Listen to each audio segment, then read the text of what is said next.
Okay, councillors, officers, I will declare the ordinary meeting of the 9th of March open.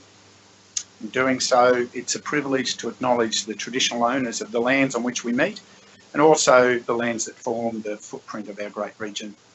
I also pay respects to their elders past, present and emerging, and extend congratulations to them on their continued nurturing of their culture. I note that we have full attendance of councillors, and we have full attendance of the executive with the exclusion of the GM of Customer and Regional Prosperity, and we have the acting GM in her place, Brenda Walker. Brenda, thank you for joining us today.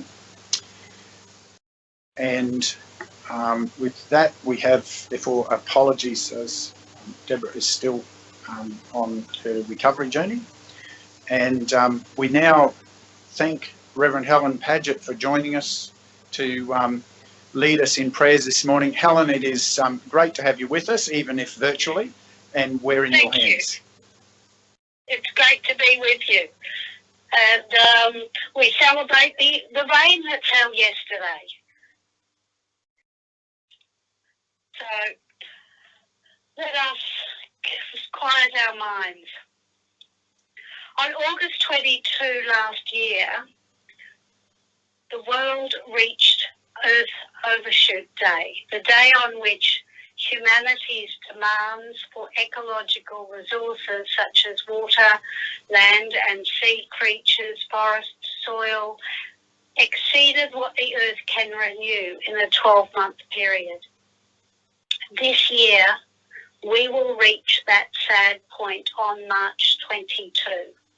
On that date, humanity in less than 3 months will have used all the resources the Earth will produce in 2021.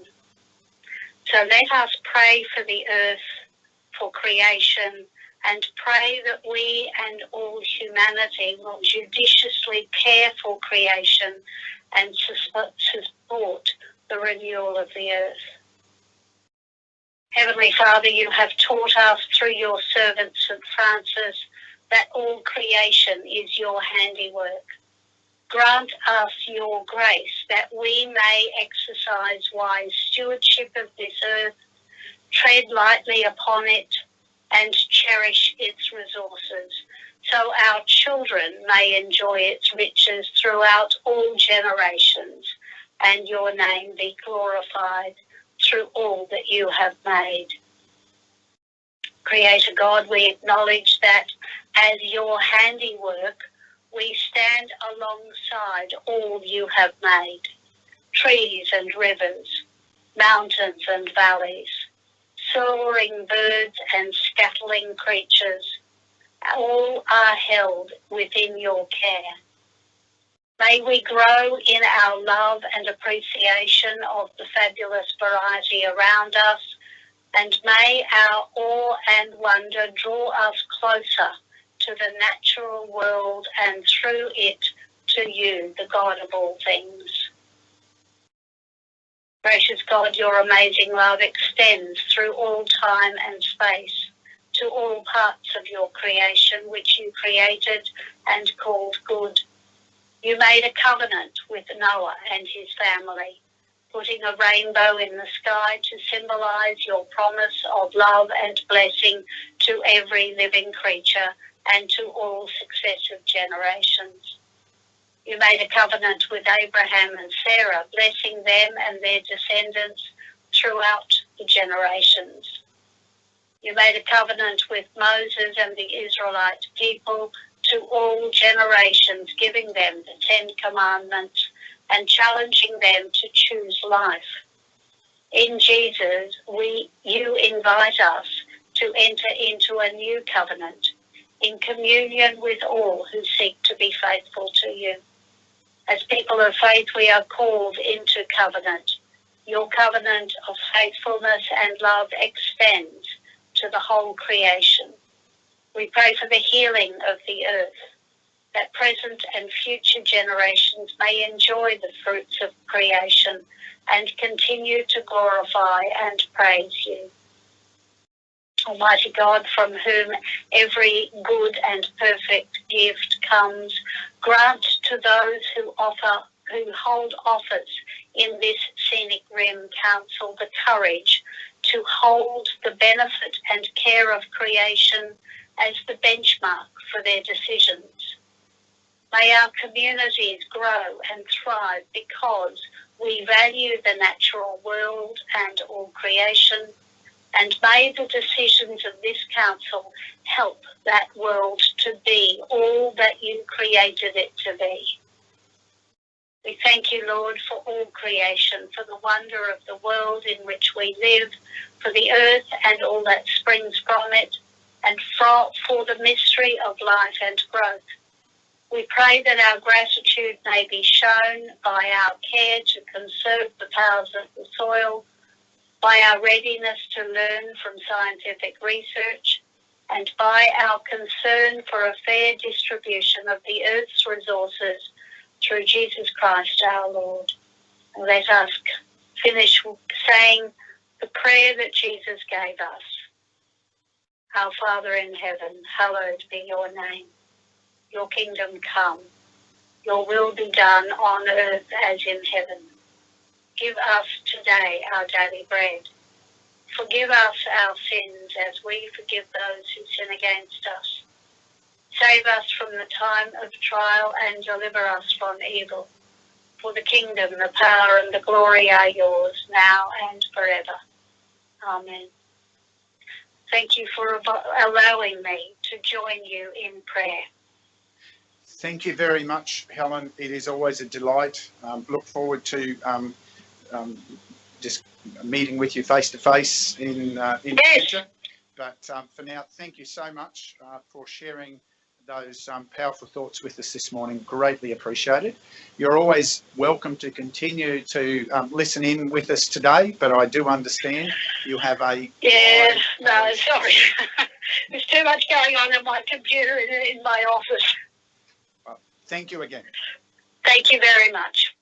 Bye. God bless. Councillors, we come to the declaration of conflicts of interest, either prescribed or declarable. And I would open by advising that I'm hereby giving notice. I have two declarable conflicts of interest for items 11.1 and 11.2 within the agenda of today's meeting. These conflicts arise because I am an affected party within the matters to be considered. While I have the option to remain in the chamber for the discussion but not resolution of item 11.1, I'm intending to leave the meeting for the consideration of both items 11.1 and 11.2, and will leave the matters for the consideration of non-conflicted councillors. Are there any other declarations? Yes, Mr. Mayor, similarly, I'll declare a conflict of interest for items 11.1 and 11.2. The reason that I declare is that I am either a complainee or a complainor in these cases, and as such, I intend to leave the meeting to deal with this conflict. Thank you. Thank you, Councillor. No other declarations. We move to then item 6,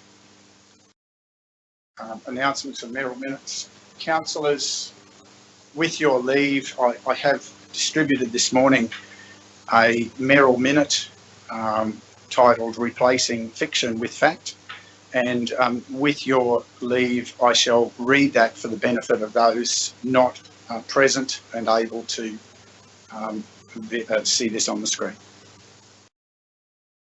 Councillors, over an extended period of time, several commentators within our local communities have propagated a series of false and misinformed allegations and assertions aimed at the operation and performance of this council.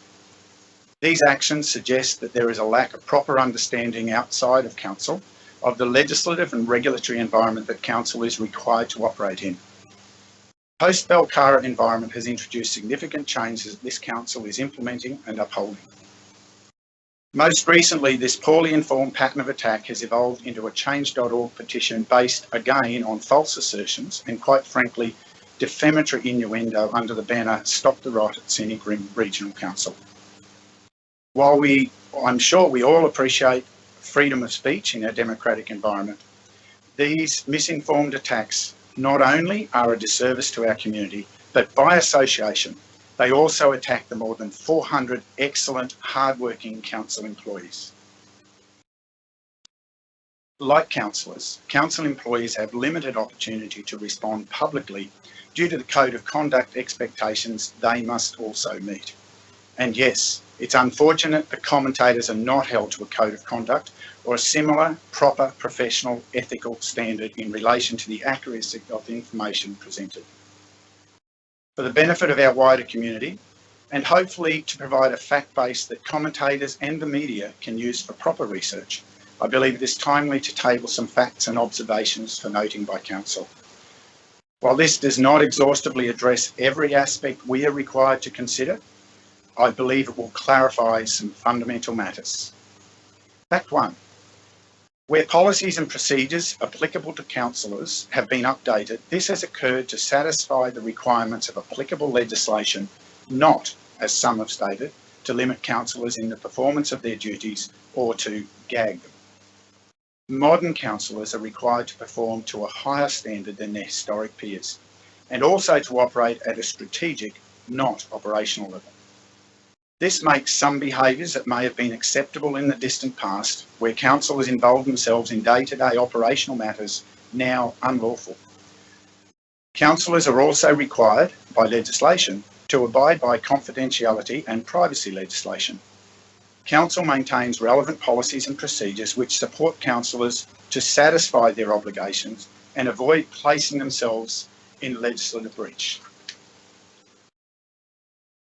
Policies and procedures applicable to councillors are subject to legal review and advice, as well as approval via resolution of council. Fact 2. Council operates two decision-making forums, ordinary meetings and special meetings. Both have legislated requirements, including public visibility of the agenda and related reports, except where legislation provides for confidential treatment of matters. When council ceased the operation of committees in 2019 by resolution of council, it was with the clear resolution that the matters previously managed via the committees would be dealt with in full within the ordinary meeting program. This decision can be reviewed in the report of the Corporate Community Services Committee meeting held on the 21st of May 2019 and the minutes of the ordinary meeting of council held on the 27th of May 2019. At that time, council also adopted a change to increase the frequency of ordinary meetings with the aim of improving efficiencies to progress time-sensitive decisions within due and proper process. Ordinary and special meetings are the prescribed forms within legislation for the purposes of council decision-making. Fact 3. Council also maintains a schedule of councillor and executive workshops which are not decision forums and are not open to the public. Such workshops and other briefings are provided for in the regulatory environment for councils across Queensland. Similar to other councils, these forums provide for interim briefings on projects, background briefings on issues of emerging significance, and review of reports being prepared for ordinary meetings to ensure councillors are satisfied they will have the information they need when a matter is subsequently presented to ordinary meeting, when councillors will properly consider and make decisions. I must again emphasise, these workshops are not decision forums. That is, council does not make decisions within the context of these forums, as that would be illegal.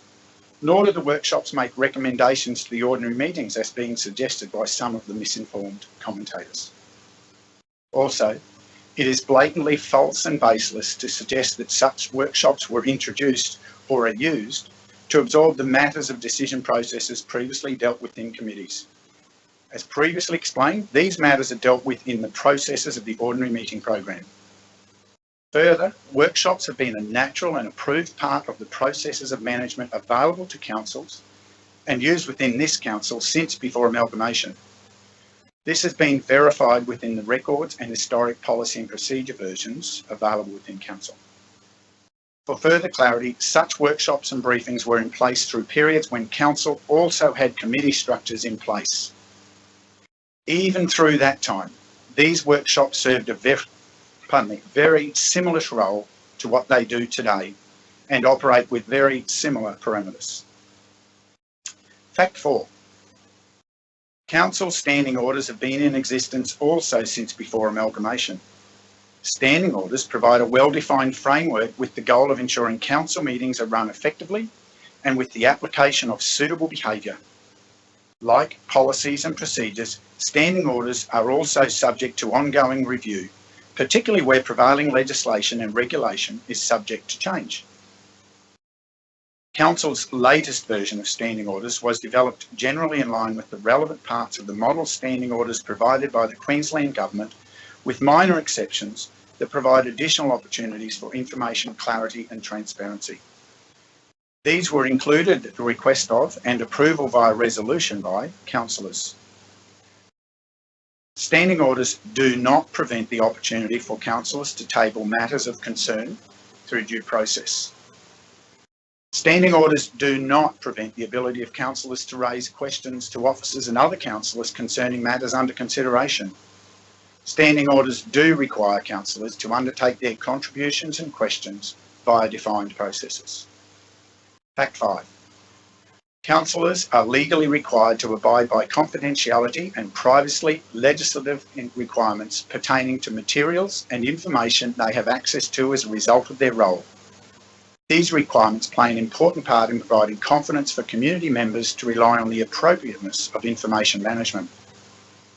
In fact, to give access to the wide range of information that some commentators are suggesting they should have would be illegal for any councillor to provide. These same commentators purport to be the champions of integrity. However, they continue to make outlandish and offensive claims of inappropriate behaviour when councillors are in fact meeting the proper standard. Again, this is why Council has provided policy and procedure documents to give guidance for councillors to support them in the proper compliance with their obligations. Fact 6. There are proper avenues and processes in place for any individual to progress an allegation. These processes do have an expectation of proper evidence being available to support any such allegation. The Office of the Independent Assessor is one such body, set up on the 3rd of December 2018 to take on the management of complaints involving councillors. Complaints can be lodged with them via OIA complaints at oia.qld.gov.au.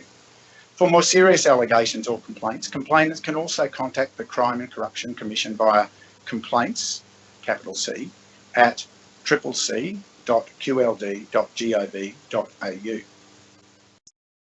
Councillors, I've consciously stayed silent until today. However, I believe now is the time to draw a line and stand up for truth on behalf of our employees, our communities and our elected councillors. While there is more that could be explained about the complex operations of local government, I table this mayoral minute for your consideration. Councillors, I do have a recommendation, but I open the floor for questions firstly.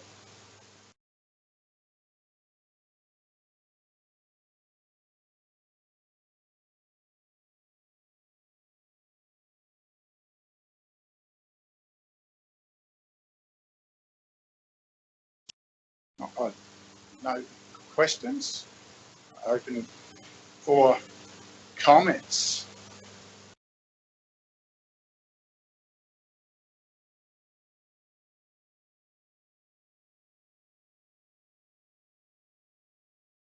Councillor Enright. Thank you, Mayor, for the opportunity to provide a comment. I think this mayoral minute addresses some of the challenges that we as a community are noticing or experiencing in the advent of particularly social media and the areas that are not controlled through normal processes. it's so easy for members of our community to express an ill-informed and inappropriate comment without any fact base. And it is very difficult when there are, as you outline, no codes of conduct for those procedures or for those actions taken by members of our community. And social media provides that avenue to be broadcast very broadly. And unfortunately, it's too easy for members of the community to look to that, look to social media as the source of fact. And I think we all realise that may not be the case. And I think this is an appropriate time to make a stand, make a statement, provide a fact base to many of the views in the community to enable a sensible conversation to continue based on fact rather than fiction. Thank you. Thank you, Councillor. Are there any other comments? Councillor West. Mayor. Look, I just want to mention the world of local government in Queensland has been ever changing, and over the last few years, since 2018, especially since Balcara, there's certainly a lot that we have to be aware of.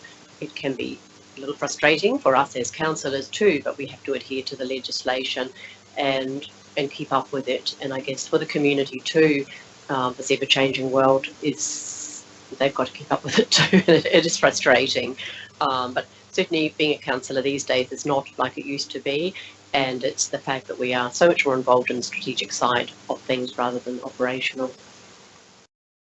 Thank you, Councillor. Any other comments? Just a point of clarification, Mr. Mayor. There's no recommendation here because you said you haven't got to that yet. What are we actually commenting on at this point in time? So Councillor, not dissimilar to other matters that come before the Chamber, this is exercising the opportunity for any clarification to the content of the minute before moving to a discussion of the recommendation. And the adding of comments is to, if there are additional matters of clarification to this or perspective to this that are of interest from councillors. Well, perhaps I'll seek a clarification from you, Mr. Mayor, seeing it's your minute. Could you just explain to me how this petition, and I've been provided a copy of the petition, just how this petition is an attack on the 400 excellent hard-working council employees? Councillor, the pattern of behaviour, including that petition, attacks the efforts of every member of council. It tarnishes the reputation of the whole organisation. It causes distress to people because they're part of the organisation. They take pride in their work, and they are the face sometimes of the ill-informed comments from people who read some of these comments and unknowingly accept them and then make abusive comments to operating staff when they're out in the field. Furthermore, many of those staff are directly impacted by some of the assertions and allegations, particularly in the petition, and some of those were addressed within the content this morning. So, as if you note, I talked to a pattern of comments, and the culmination of that is the defamatory innuendo that is the basis of that petition. Mr. Mayor, when I read the petition, it seems to me it's about the council organisation, which is the body of the council, which is us sitting around this room at the moment, and the way we are operating. I don't personally see it as an attack on any of the council staff whatsoever. I would suggest that trying to make it, broaden it to the extent that it applies to council employees is a little bit of a long bow.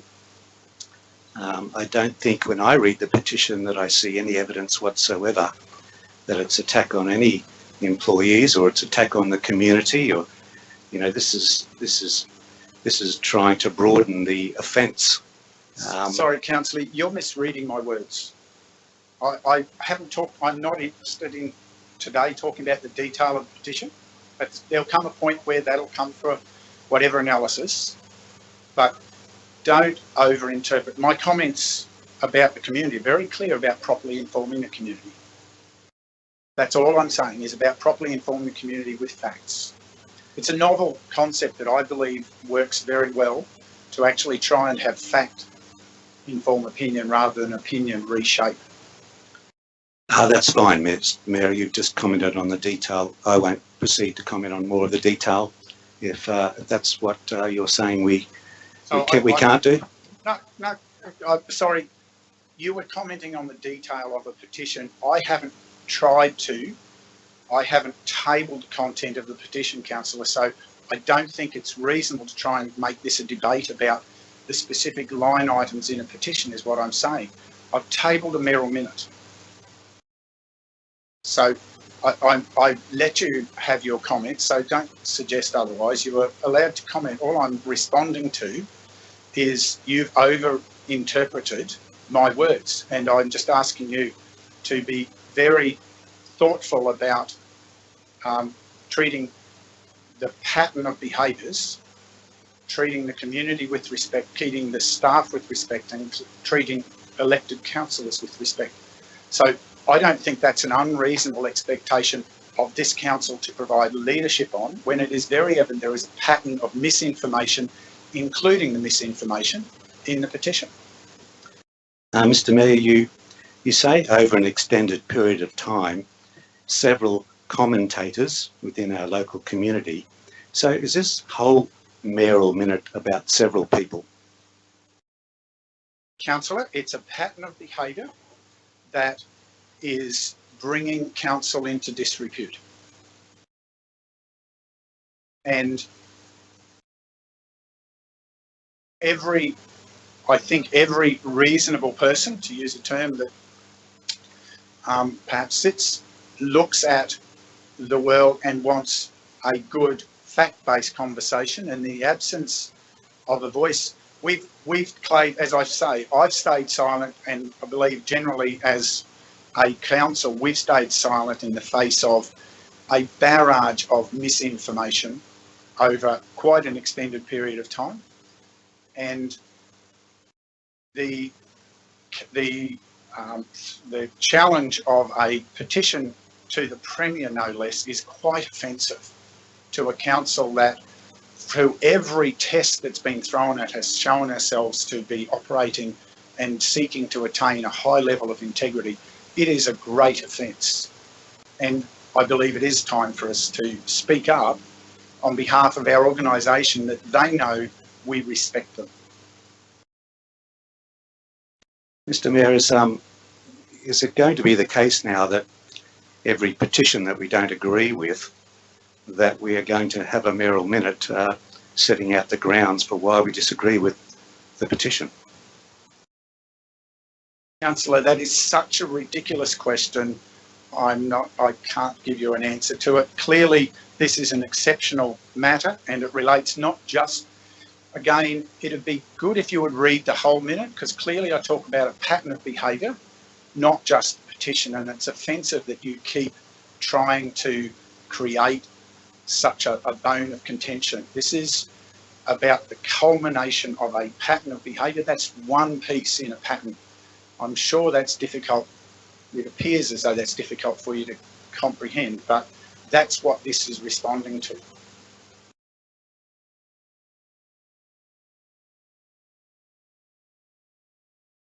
Sorry, the mic wasn't on. So if it's a pattern of behaviour, so it's not about the several commentators, it's about more than that. I hear what you're saying. Sorry, Councillor, don't try to re-engineer my words and misrepresent what I've said. That would be significantly offensive and misleading. I have worked very carefully to to be clear in my comments. You're now trying to obfuscate them, and I find that quite offensive. My comments rest as they are. Please don't try to reinterpret them to something other than what I've said. So now you've asked for a comment, and I'm trying to understand where your words are all coming from. I mean, I don't know whether this is about the several commentators, or I don't know whether it's about the 1,000 people who have signed the petition so Councillor, far. point of order. Point of order, please. Please respect the scope of what I've put in here is the scope of what I've addressed. And I haven't said anything about people addressing petitions or otherwise. I've simply said about the content and the basis of a range of comments, a pattern of comments, that the last of which, the most evident of which, is the change.org petition. And it's not about the signatures, it's about the content and the basis of it, which is false and defamatory. Now, the pattern of misinformed comments that goes before that is also part of what has created a landscape of misinformation. I'm disappointed that that's a surprise for you to comprehend. Mr. Mayor, you might remember that we recently had another petition for the pig and calf sale yards, of which 1,250 people also said that there was cultural heritage involved in that particular operation. Councillor. But now... Councillor, I am not talking about the pig and calf sale yard. There are proper processes and legitimate petitions to talk about decision processes and about pig and calf sale yard, trees in Boona and a number of others that even when they don't have the full fact base to them, they are nonetheless expressing a position around a particular item that we deal with in accordance. This is not a petition that's addressed to us. This is a petition that defames us to the Premier. That's a very different situation. I see similarities, Mr. Mayor. Council was saying there was no cultural heritage involved in those sale yards, and yet there was. Councillor, and yet... Councillor, please desist on the pig and calf sale yards. That's a matter for another topic. It is nothing to do with what I've addressed here. Please limit yourself. Can you at least try to stay on topic? Look, I am staying on topic, Mr. Mayor, but, you know, I have great difficulty with the words of here, which are, you know... Councillor, I've given you a response. People are going to be very upset with pattern of attack, defamatory innuendo. They attack the employees of the council. Councillor? Overall, we're saying that things are outlandish. You refer to people in the community as purporting to be champions of integrity. I just don't think this is professional. And I think it's not going to go down well in the community, that, especially when you haven't named the people that we're talking about. And so everybody's going to say, well, who are all these people that this mayoral minute's about? Thank you for your observations, Councillor. I understand that you have a particular community that gives you a point of view. So are there any other comments? Councillor Chalk. Yes, Mayor, thank you. You talk a lot in your mayoral minute about, you know, Belcara environment, post-Belcara environment, codes of conduct, policies and procedures. Has there been enough work been put in to make members of the public aware of the environment we live in nowadays, and how this council has interpreted those policies and put their own in place, so there's a better understanding of the world that we operate under in this council as councillors? Thank you, Councillor Chalk. I think that is part of my intent in trying to... There are so many complex pieces that, as you know, we have a manual with all of standing orders and codes of conduct and a whole range of other things that we have to be able to flick through 40, 50 pages each time we're thinking about matters. The community would struggle to grapple with that, even though most of that, if not all of that, is available through our website. Most people won't go there. Part of what I've tried to do is to summarise the key facts in here that put together that compelling story, that link those pieces of the key foundations, the pattern of policy and procedures, the processes of meetings, the context of workshops, and the ability of places for people to go with complaints, along with the reality that we have to conform with some pretty tight legislation, including the confidentiality and privacy legislation. So that's part of my intent, was to try and condense into a single space some of those key principles. I agree with you. It is, as we know, it is challenging enough with the rate of change, it has been challenging enough for councillors right across Queensland to come to grips with, and that's led to some changes to parts of the legislation over time, and it's kept rapidly changing since 2018 particularly, for those of us who've enjoyed that roller coaster. And it will continue to change. And our challenge is it's increasing in complexity, and the majority of the community just want to know that we're getting on with the job. And then there is a minority who believe that without properly linking the pieces, they have a better understanding. This is about trying to provide a simple, concise platform, Councillor Chalk, to try and start that journey of understanding. And I hope it's helpful, and I think there's an opportunity for us to consider more. Mr. Mayor, I have, because we don't know what we're whether it's even going to be a recommendation or consideration of a recommendation, but we know that this mayoral minute will appear in the record of council regardless of what we decide. I want to put on record right now, in case we don't get to a decision on this particular mayoral minute, that I don't agree with much of what you've said in this particular thing. And I'm one of those lucky people. I'm not only a modern councillor, I'm an ancient councillor as well. And there's varying degrees of ancientness around this particular table. But Mr. Mayor, you know, I can understand where the public are coming from in that particular petition. You know, you cannot vary degrees of what is happening in process and procedure. I don't think it's complicated whatsoever. I don't think that the public can't understand our complicated environment.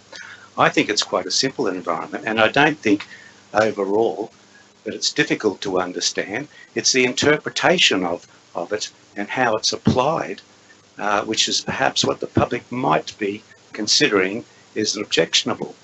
And I have to say that when I read that petition, I could understand where they're coming from. And when I've read your mayoral minute, I just don't think it adds any value whatsoever to people to understand in practice what is actually happening at the council. Well, Councillor, I've certainly given you plenty of space to air your views, and I note that anyone who's been a long-term listener to council would note that there are regular times where I have to curtail your comments because they're not accurate. But I've let you express... Point of order, Mr. Mayor. That in itself is a defamatory statement by you. Well, and I would ask you to withdraw it, because you have just said that things that I've said in the past have been inaccurate. You have no basis to say that. Sorry, Councillor.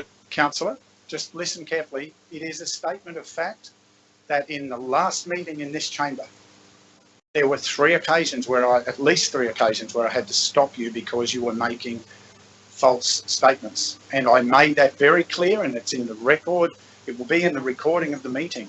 So it's not a defamatory statement. It's simply a statement of fact that sometimes, for whatever reason, I'm not judging your intent, Councillor, you have presented false statements and I've had to ask you to withdraw them.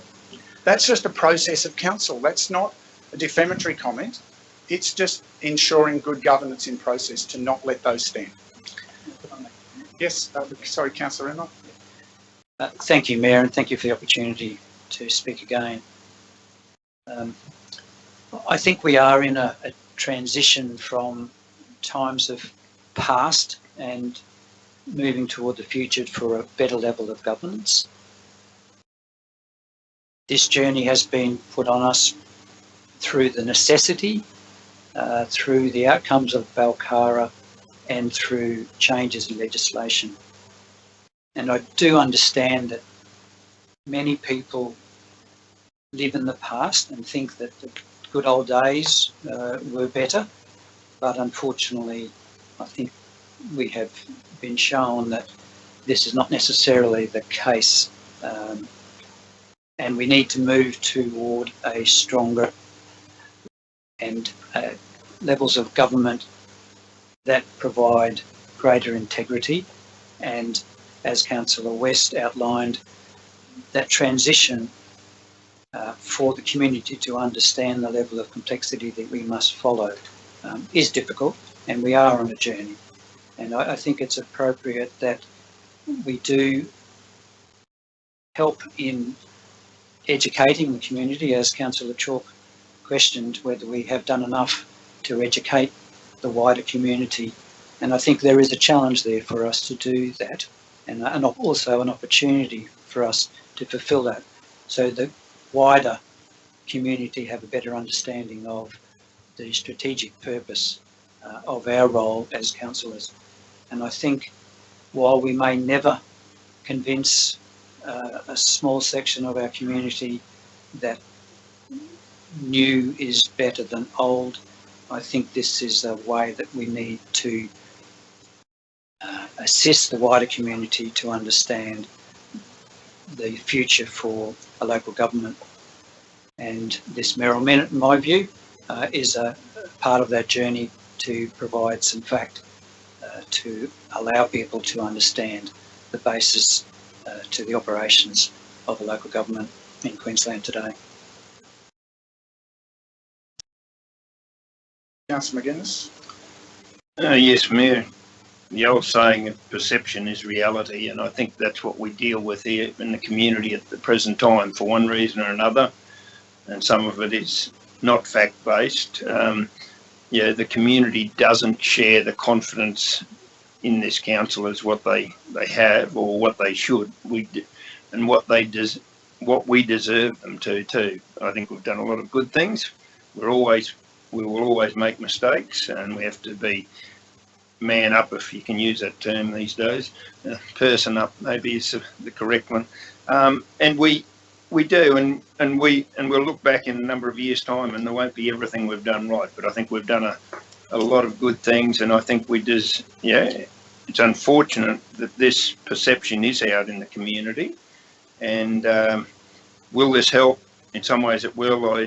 The people that should be listening to it and reading it probably won't be there. They won't understand it. But I agree with a couple of the other comments there. Life has changed, and as you say in there, the days of councillors being able to give directions to staff, and no matter what level of staff that is, there's a lot of people who don't believe we've moved on from that. That still, we should be able to do that. The fact is we can't, and we are a child of the state government, and we can have our own interpretations there, but it really is the state government that decide what sort of structure we have and what we're allowed to do, and we've conformed with that pretty well, is my belief. Thank you, Councillor. I think your comments are accurate. The reality is, with the absence of our voice, the unfortunate thing is that a particular perception has taken sway, and that's the reason why I believe it was timely to start the conversation of putting a fact base out there. And I agree, the people who are most vocal, I doubt, will spend the time to properly consider this. But if we start the conversation, I never position my conversation at that point. My conversation is for the genuine, wide, open conversation of our community, the people who are regularly saying to me they're fed up with what's going on, but they're not going to speak up themselves because they're fearful of backlash in some parts of their community. that is a terrible thing to consider in our community, but it's a reality. And I know Councillor Swanborough is shaking his head when I'm making that comment, because we don't have a visual for the gallery, and that's disappointing, but it is a reality that there are people who actually just want to get on with their life, have the confidence in council. This is not... Just a point of order, Mr Mayor. Sorry, yes, Councillor. Mr Mayor, it's not up to you to provide a commentary about how I look. I might recall at the last meeting you made a comment about me having a smug look on my face. Now you're having a commentary about me shaking my head. What are we going to do? Every time I touch my ear, are you going to have a commentary on that as well? Councillor, it's not up to you to just have the commentary on what you see we are doing at the meeting. I ask you to desist from doing that, please. Councillor, I apologise. I will look forward to the day when we can afford to have cameras for the broadcast. And unfortunately, we're working in a virtual world at the moment. If I can please continue after that interruption. I think, Councillor McGuinness, the journey of change perception begins with the openness of facts and the clarification of that for many people. And that's, as Councillor Chalk iterated as well, you start somewhere in the education process, and this was about setting the foundation, and I think there's an opportunity for us through our communications team to provide much better understanding as time goes on. If I may, my perception, and you've made your perception there, or your fact, my fact is that I haven't heard one person say to me that they're intimidated by what's going on elsewhere. Others might have different views, but I personally haven't heard that, and it's a sad day if that is widespread, but I don't.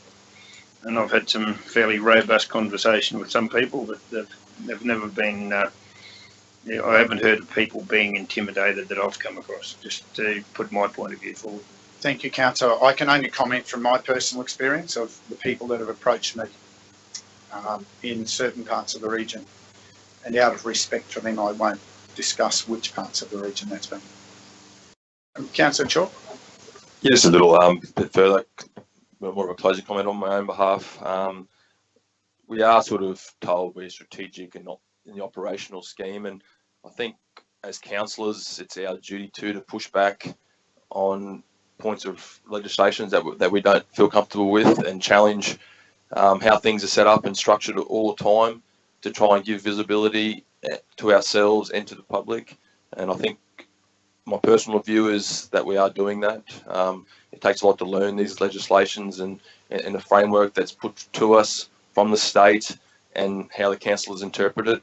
And I think it's an ongoing process where we continually look at it, review it and challenge it. And I'll definitely, as a councillor, continue to do that.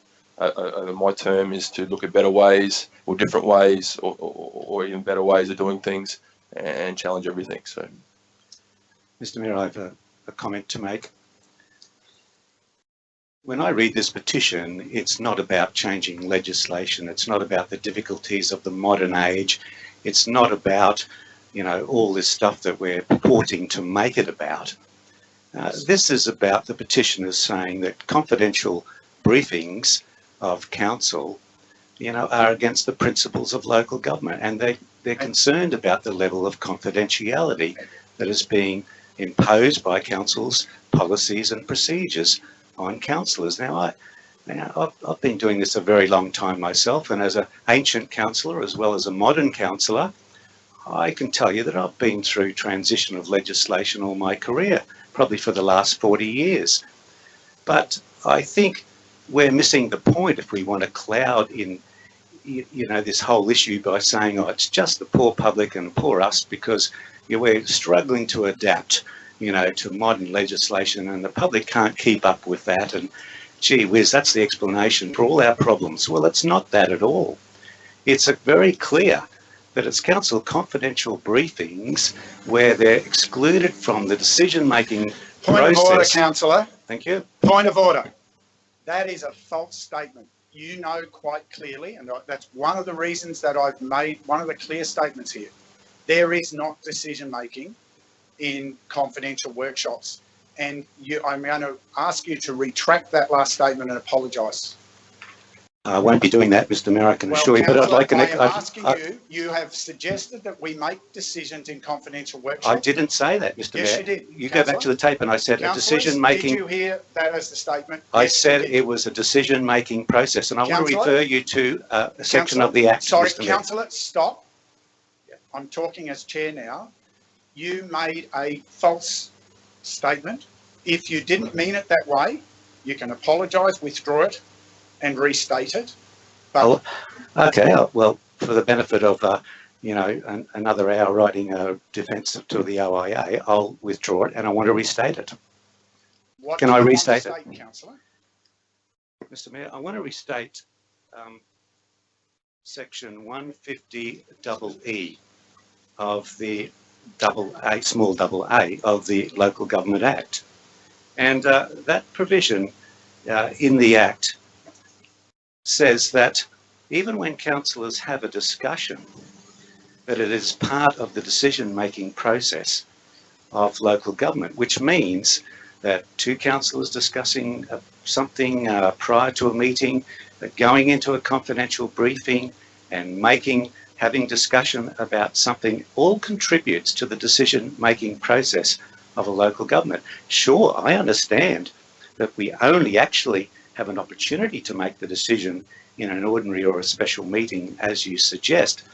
But the decision-making process is a long process, and it's identified in this section 150EE, small AA of the Local Government Act. And I'd like to read that section for the benefit of the gallery, Mr. Mayor, and I'll just pull it up on my computer here. And it says, when does a person participate in a decision? Without limiting when a person participates in a decision in this chapter, a reference to a councillor of a local government or other person participating in a decision includes reference to the councillor or other person if the councillor or other person is wholly or partly responsible for making the decision, considering or discussing the matter to which the decision relates before the decision is made, and A, considering, discussing or voting on the decision in a local government meeting, and considering or making a decision under an act, a delegation or another authority. So you can see even the Local Government Act recognises that the decision-making process continues from start to finish, and the ordinary meetings like today are only the opportunity where we get to vote on something, but the confidential briefings and workshops that we attend for much longer than this particular meeting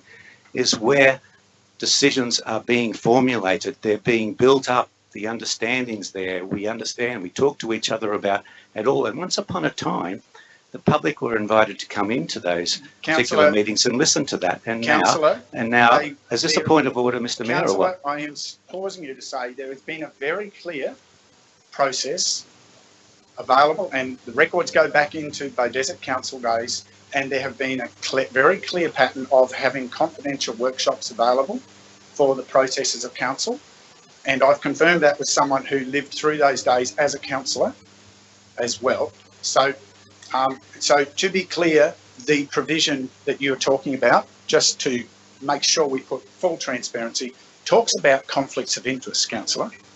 That's a section that talks about conflicts of interest, and those descriptions are in the context of someone who has a conflict influencing others in the making of decisions, which include potentially officers and otherwise. I agree with you, Mr. Mayor, and that is also an excellent summary of how the decisions are formulated, you know, in all of council decision making. So, because, councillor, I think I've given you plenty of time to express your views. Well, I just trust that you understand now where I was going with my comments, that it's a process of decision making. Councillor, can you please respect when the chair speaks that you should stand? Please. I've had that difficulty for the last time today, please. Mr. Mayor, you were the one who was interrupting me when I was talking then, not up the other way around. So likewise, I would ask that you respect me when I'm given an opportunity to speak. Councillor. For clarity, Councillor, the notion that the notion that every conversation should be public is totally unrealistic. Point of order. Let me finish, point please, of order. Councillor. No, we have a point of order here, Mr. Mayor. Well, and you need to listen to my point of order under the standing orders. I'm listening intently, Councillor. What you just said is incorrect. I would ask you to be very careful about what you're saying. Sorry, Councillor. Is incorrect in what way? Mr. Mayor, unrealistic. you asserted something to me then, and I don't believe that was accurate. In what way, Councillor? Wasn't it accurate? Well, you tell me what you said in word for word again, and I'll tell you what. I don't know whether I'll get it word for word, Councillor, but I said it's unrealistic to think that every conversation it will be open to the public. Mr. Mayor, and that's exactly what you said, and I'm not saying that every conversation has to be open to the public. You were, Councillor. I didn't say that you said that. So please don't interpret what I'm saying. What I'm saying is, in that definition, it is unrealistic to think that all of those matters and conversations that go on will be open to the public. What the legislative environment quite clearly provides for is a level of confidential action that allows the proper formulation of information, the ensuring that there is adequate information for when a matter is tabled in public for the community to have good visibility of all of the relevant facts and to hear councillors then talk in the context of the relevant facts. That's what is provided for, and that's why it is allowable to have confidential workshops. So I'm comfortable with what I've written. I note your interpretation as something different, and your interpretation does not recognise where the allowable point for things to remain in confidence is, as per the regulatory environment, as we've clearly considered and taken advice on from a legal perspective, is a reasonable process. Mr. Mayor, I'm not disputing that the Local Government Act has provision for confidential briefings. I know that that is the case, and there's never been any dispute about that. It's a matter of degree and how it's applied, which is of concern to me, because there is so much of the deliberative process of decision making which is conducted in those workshops. Sorry, Councillor, point of order. That is not the case. That is not the case, and you know it from your participation in those meetings, that what comes there in terms of the decision process is actually the draft of a report from the officers involved with putting the proper professional controls around things to ensure there's adequate information. And as this minute states, that process is about councillors satisfying themselves and saying to officers, I need more information in this area or that area before we can bring this out for discussion. So I think that's, I don't think there's value unless you have a compelling final point. I will move to recommendation, because I'm sure you'll want to comment then.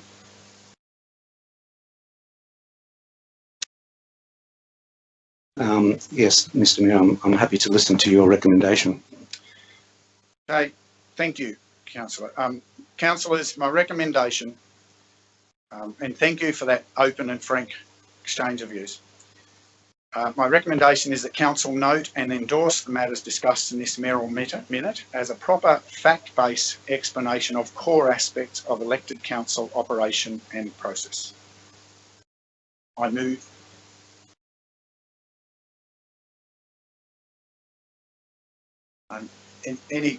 Well, I'll technically say any questions, because they've now moved the motion. Any additional questions? If not, I'll seek a seconder. I always like to have one. I like to double down on proper process. So, councillors, I've spoken strongly to the matter. I, I will reserve the right for a final comment, please. Anyone wishing to speak against? Wishing to speak against? Isn't the order someone speaks for and then someone speaks? I'm the mover. Okay. And I've waived speaking first. Okay, sure. I will close. I reserve the right to close. Thank you, Mr. Mayor. Mr. Mayor, I'll definitely talk against the motion because I don't believe the mayoral minute is a document that's going to be received well out there in the community because it has so much emotive language in it saying that people are poorly informed. There's a pattern of attack here. Attack is mentioned 2 times. You know, it talks about the public or the commentators, I should say, being outlandish and they purport to be champions of integrity.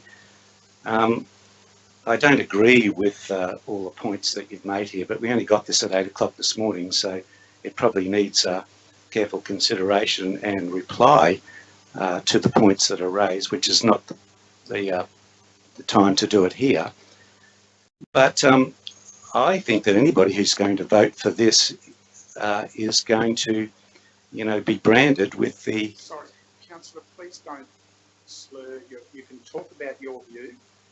Please don't make comments that might infer intimidation to the objective decision. No, I'm just saying, Mr. Mayor, I think that I'm giving advice to the other councillors that it would be very unfortunate to associate with these personal attacks on the very people who, in a democracy, have an opinion contrary to ours, especially the 1,000 petitioners who have voted for this already. You don't know what they're thinking or how they've been informed. They might be extremely well informed, contrary to what you're saying, Mr. Mayor.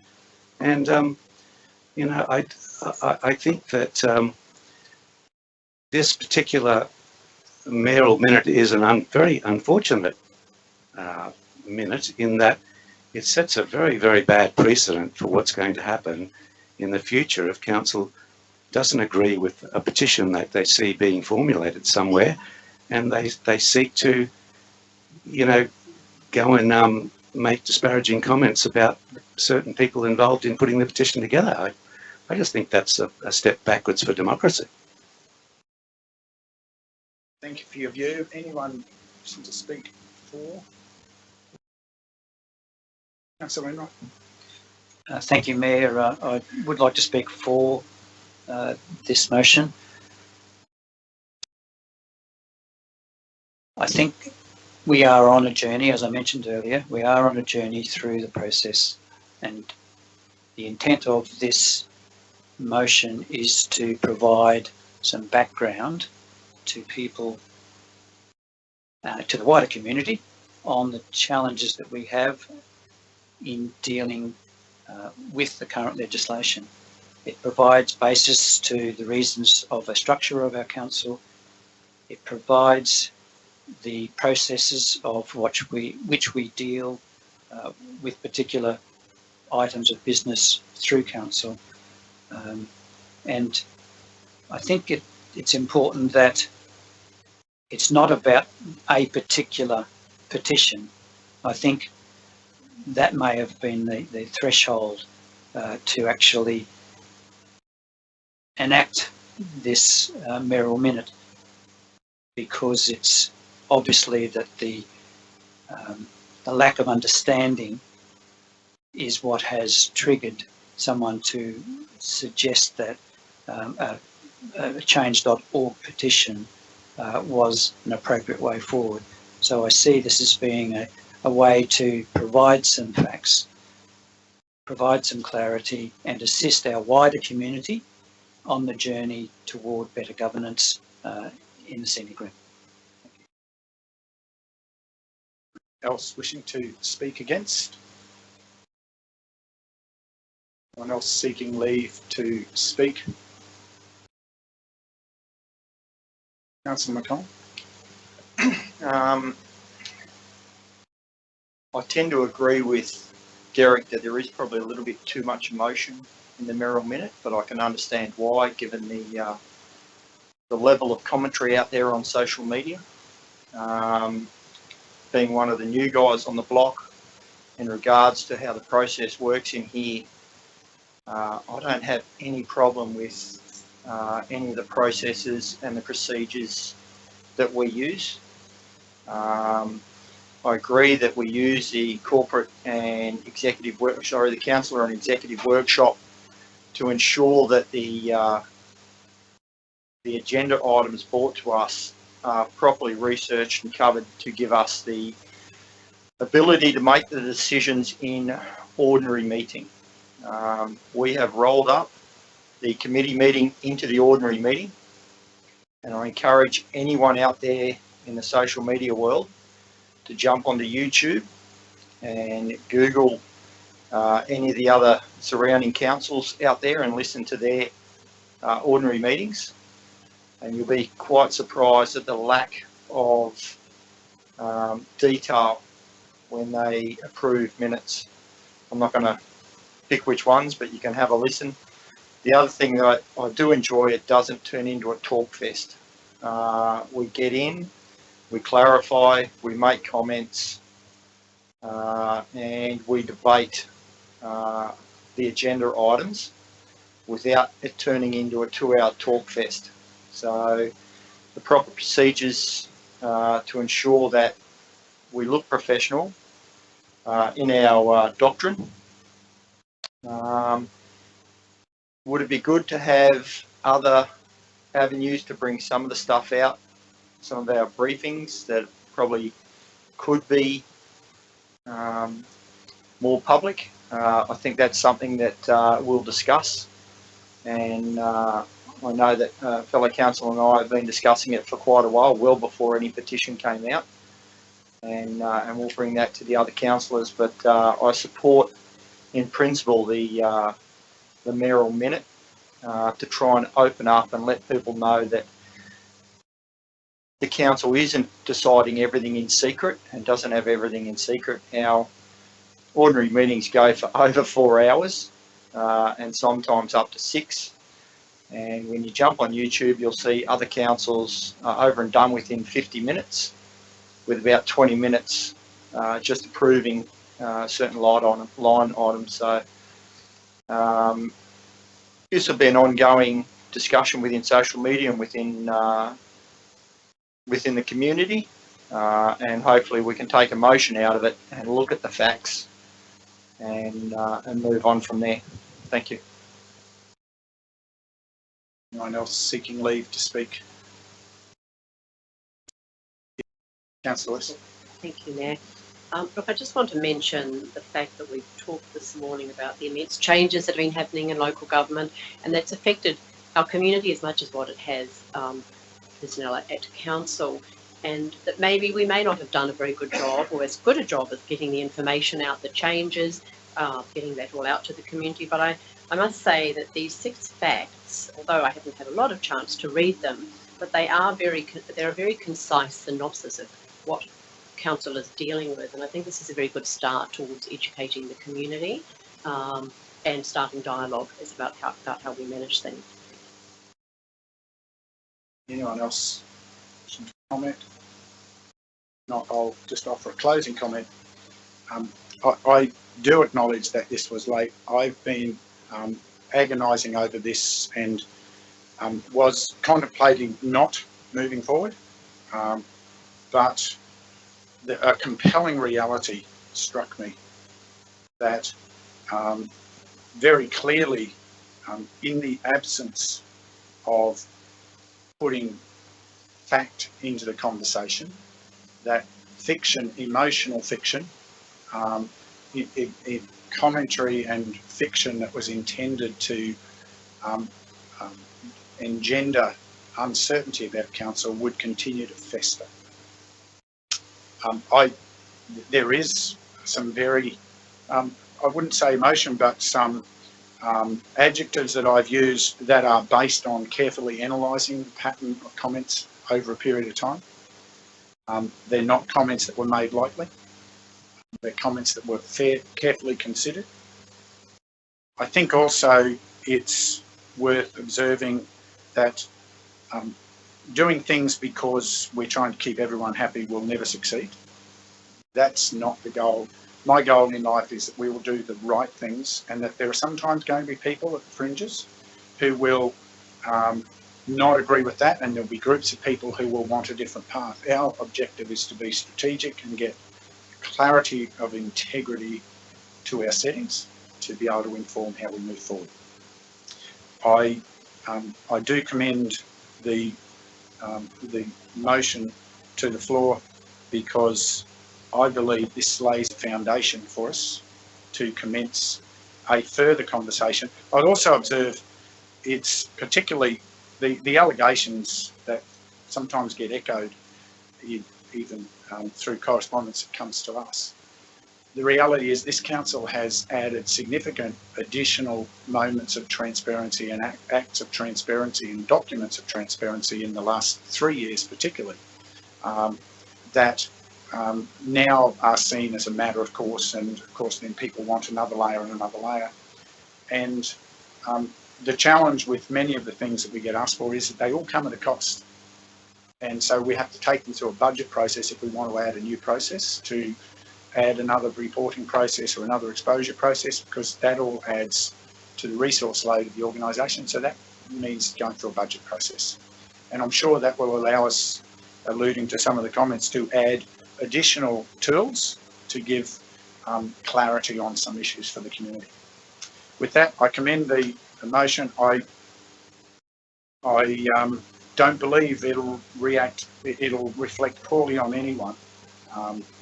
Is my view. I believe it shows a commitment to our organisation and a commitment to transparency to our community to outline these things and move forward. Thank you. I now put the motion. Those in favour? Those against? The motion is carried. Division called by Division 1 councillor. Those for Mayor, Division 2, 3, 4, 5, 6 against Division 1. You councillors.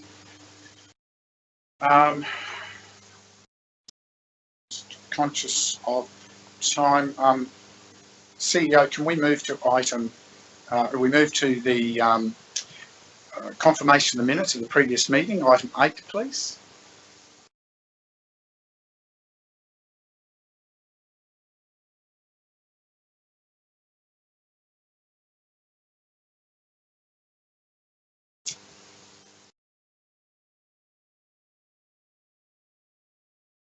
Councillors, there's a recommendation before you.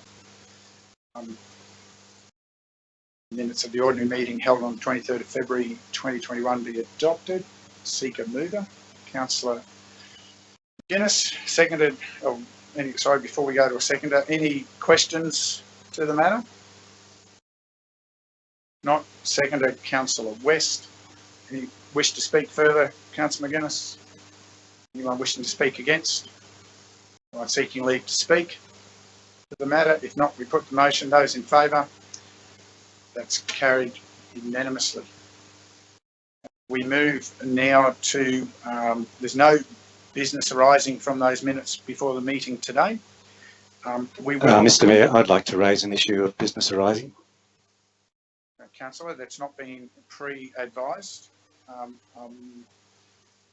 Table your matter and we'll consider whether it's able to be dealt with or it needs to be on notice. Mr Mayor, you can consider it, but it's in relation to item 10.6 on page 172 of the previous meeting in February, and it deals with the recommendations from the decision to appeal the pig and calf sale yards heritage listing. Mr Mayor, it's been brought to my attention that notice has been served already on the lessee of the sale yards that the lease is to be stopped. Sorry, Councillor. I didn't see that in the recommendation. Sorry, Councillor. Point of order. That is not a relevant matter to that item. So it isn't business arising from the previous minutes. It is not relevant to that matter. That is a separate matter about a lease arrangement with an operator, and it's I'm not accepting that to be raised as a business arising from that. It's just a technical matter, Councillor. It's a separate matter that needs a separate report.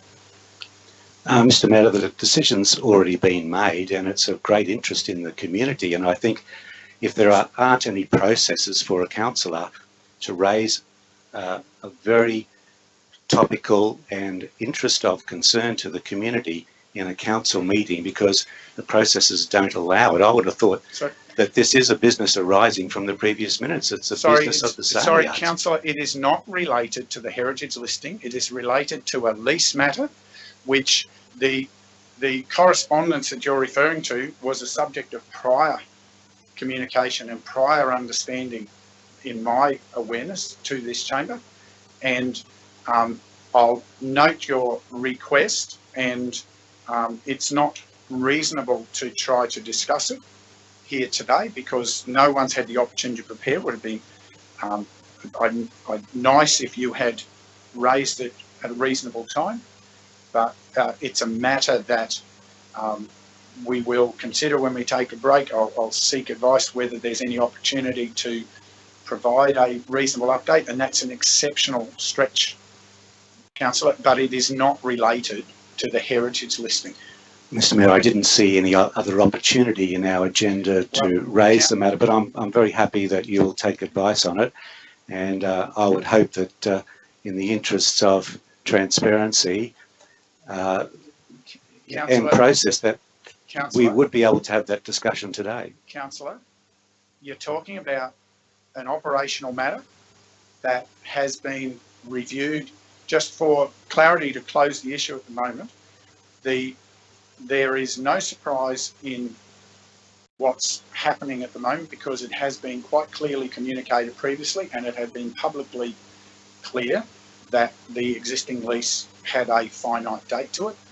So I won't comment any further at this time. That would be inappropriate because it's the detail of an operational matter. I understand that there is some public commentary around it from certain parties that may or may not be the full picture. Whether or not that can be addressed as an exceptional item today is a question that I will consider with the CEO, whether there is adequacy or acceptable to do that. But it is not a business arising matter from that item. That's not a proper place. I note that you have an interest in a matter. Would have been perhaps nice if you'd used the lead-in time to raise it to the CEO, but we will address that offline and provide a communication later in the meeting. So we move to item 10.1.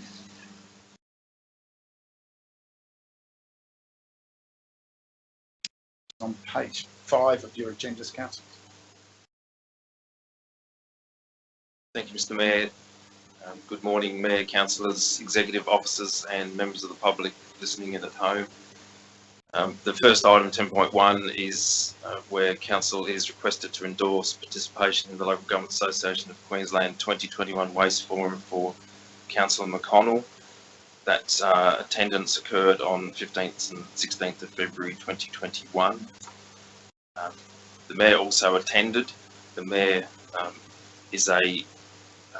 participated as a panel member at the forum and is Council's representative on the Council of Mayors SEQ Waste Working Group. Therefore, no endorsement was required. Councillor McConnell hasn't got representation in terms of waste or waste management, and hence this report.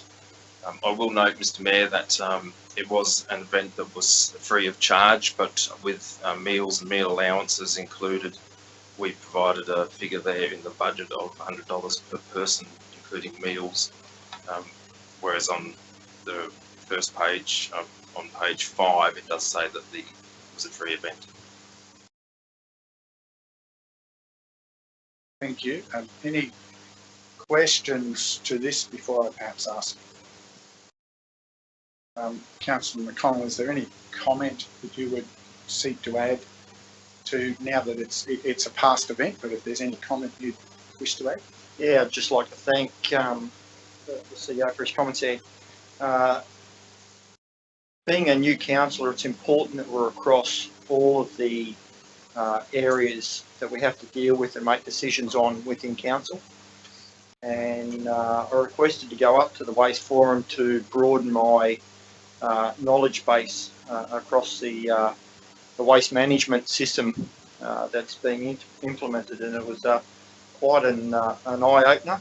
I was able to talk to at least 10 other councillors from across the state, as well as waste management experts within both council and outside of council.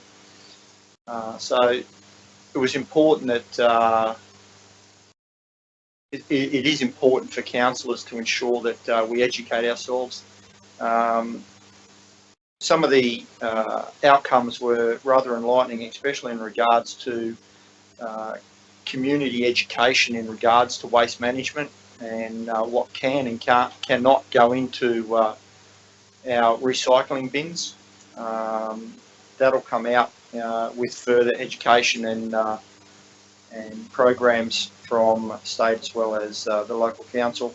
I will note that the total expense for me to attend was actually $177.07. The first day I did drive up to attend the function, as it didn't finish until we didn't finish until about 10 o'clock at night, and I wasn't prepared to leave my council car at the train station, where I then proceeded to use the train the next day. So total cost was $177.07. But there is another one later in the year, and I encourage any other councillors that need to educate themselves across that line to definitely go down. It was definitely an eye-opener. Thank you. Thank you, Councillor. I would just, in additional clarification, I can confirm Councillor McConnell participated with good dignity and interest in the processes, and I think, given that we're working on the draft strategy in this area at the moment, along with the conversations that we're having at a South East Queensland level about the future of waste management to mitigate the risks of the levy for our communities in particular, it was a valuable opportunity to have him in the conversations that I'm regularly in, but he now has an additional perspective too, which I'm sure will be helpful in our deliberations. CEO, would you like to introduce the recommendation? Thank you, Mr. Mayor. The recommendation is that Council endorse the attendance of Councillor Jeff McConnell, Division 2 at the Local Government Association of Queensland 2021 Waste Forum, held on 15th and 16th of February 2021, and meet the costs of his attendance. Seeker mover, Councillor Chalk. Any additional questions? Not. A seconder, Councillor West. Wish to speak, Councillor Chalk? Anyone wishing to speak against? Anyone seeking leave to speak additionally? We put the motion. Those in favour? That is carried. Thank you, councillors. CEO, we will deal with 10.2 before we take a short break, please. Thank you, Mr. Mayor. 10.2, Council has received an invitation from the Gold Coast Central Chamber of Commerce. Sorry, just for those following along, that's page 14 of the agenda. For councillors and council senior planning officers to attend a lunch and transport forum exploring the future transport solutions. Council is being asked to support the attendance of Councillor Derek Swanborough. The date will be this Friday, the 12th of March 2021. The cost of attendance is $90. Similarly, Councillor Swanborough is not currently nominated as a council representative pertaining to transport matters. So again, hence this report to council. Thank you. Any questions for the CEO? If not, any comment? Councillor Swamber, would you like to add any comments about this forum? Thank you, Mr. Mayor. Look, transport for my community is very much impacted by what happens in the city, which is contiguous to my division on Tamborine Mountain, and I see this as a good opportunity to understand in the future where Gold Coast City Council in particular are headed with their transport, because ultimately that's likely to impact on Tamborine Mountain as well, where the community does share a high level of community of interest. Tamborine Mountain has a large disconnect at the moment.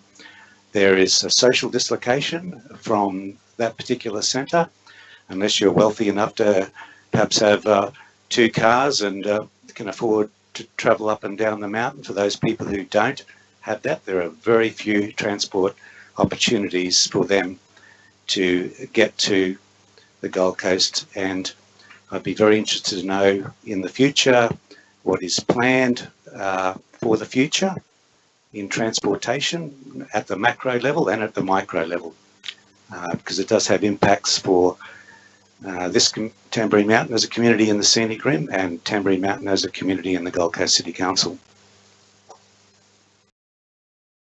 Sorry, point of order, councillor.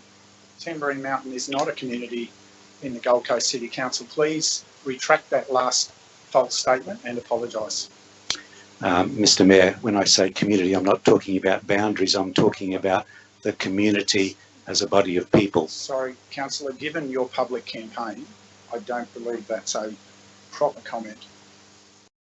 Okay, because of your public campaign to remove Tamborine Mountain from the region, I believe that comment can be misconstrued, so I'm asking you to remove it.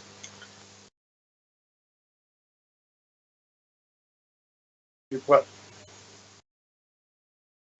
I find it offensive because it creates the impression that somehow or other this council is endorsing you in pursuing that conversation, which isn't where we're at. That was not my intention. Well, councillor, it's just important for clarity. Councillor Enright? A question, if I can, Mayor, perhaps to Councillor Swanborough. Given that this forum is hosted by the Gold Coast Central Chamber of Commerce, referring to transporting in the cities into the future, do you expect that there will be consideration given for transport needs of Tamborine Mountain in the Scenic Rim region?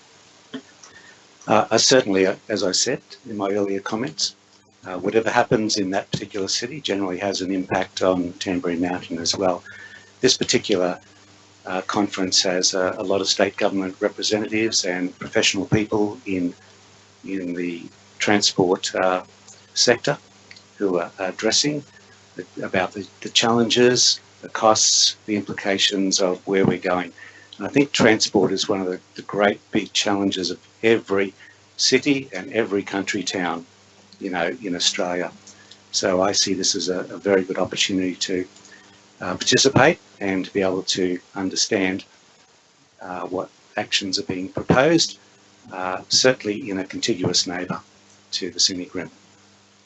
Further, if I may, to that response, given that the title is Transporting Cities into the Future, do you think that their focus would be on the transportation of the 600,000 residents of the Gold Coast City Council area, or consideration of the neighbouring hinterland?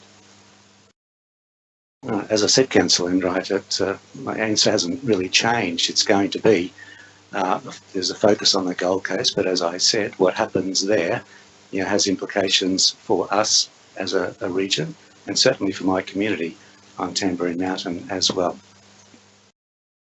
Councillor, I don't think you can pursue that any further. Councillor, I do have a couple of matters that, in light of yesterday's workshop, are uncomfortable, but nonetheless, I'm concerned that there's a piece of information missing in this that may be a basis for a conflict of interest, and I'd like to give the opportunity to address it. Can you I understand from your register of interest that you generate income from your involvement with a business called Star 8 Australia. Mr Mayor, that's not correct. Well, that was on your latest register that I saw access to. Has that changed since Friday? Because the register of interest that sits on the council, was sitting on the council page on Friday, showed you as generating income from Star 8 Solutions above $500.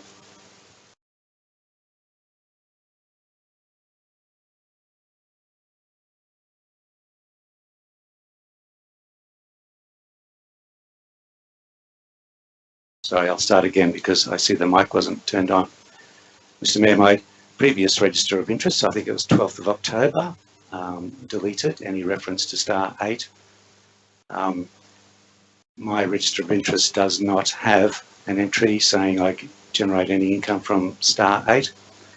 And if it does, it wasn't transparent to me because I had to go back and generate my latest register of interest from a corrupted file, and we attempted, in conjunction with the Department of Local Government, to get that right, to make it work. So if there is an error in that, I'll certainly correct it as soon as possible, but I can assure everybody I haven't worked for Star 8, and I've never actually been employed as an employee. I've just done casual contracting for them. That finished when I became a councillor. Thank you, Councillor. Please work with the GM Council Sustainability to resolve that. I can only raise the matter because it's there in the public information. I wanted to give you the chance to address it to avoid any concerns from people. So thank you very much for clarifying that. That's appreciated. Are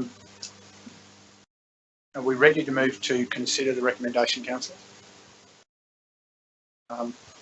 You introduce the recommendation, please. Thank you, Mr Mayor. The recommendation is that Council endorse the attendance of Councillor Derek Swamborough at the Transporting Cities into the Future Forum at the Gold Coast Convention and Exhibition Centre on Friday, 12th of March 2021, and meet the costs of his attendance. Seek a mover. Councillor West. Any further questions to the report? If I could, Mayor, just from the conclusion there that the CEO just read out, is we're considering endorsement. It's actually not saying we're agreeing to the endorsement. Sorry, the recommendation is. Sorry, you're reading the conclusion. The recommendation. Yeah. The recommendation's on screen. And it specifies to endorse, not the conclusion. No, thank you. Good to get the clarity. Seek a seconder then. Councillor McInnes, wishing to speak. Councillor West. Thank you, Mayor. Just to mention, I look forward to Councillor Swamborough giving us a bit of a report maybe after the session, because also we have some of the other areas like Tamborine and Canungra who also already have a slight or have a connection with transport, but are obviously looking for more as well. So we'll look forward to that. Thank you. Anyone wishing to speak against? Seeking to leave to speak additionally? I would then just speak additionally before we close the item, and that is just the realisation that the challenge of that Councillor Swamborough eloquently put isn't unique to the precinct on Tamborine Mountain. That's a challenge faced by so many of our communities from east to west across the region.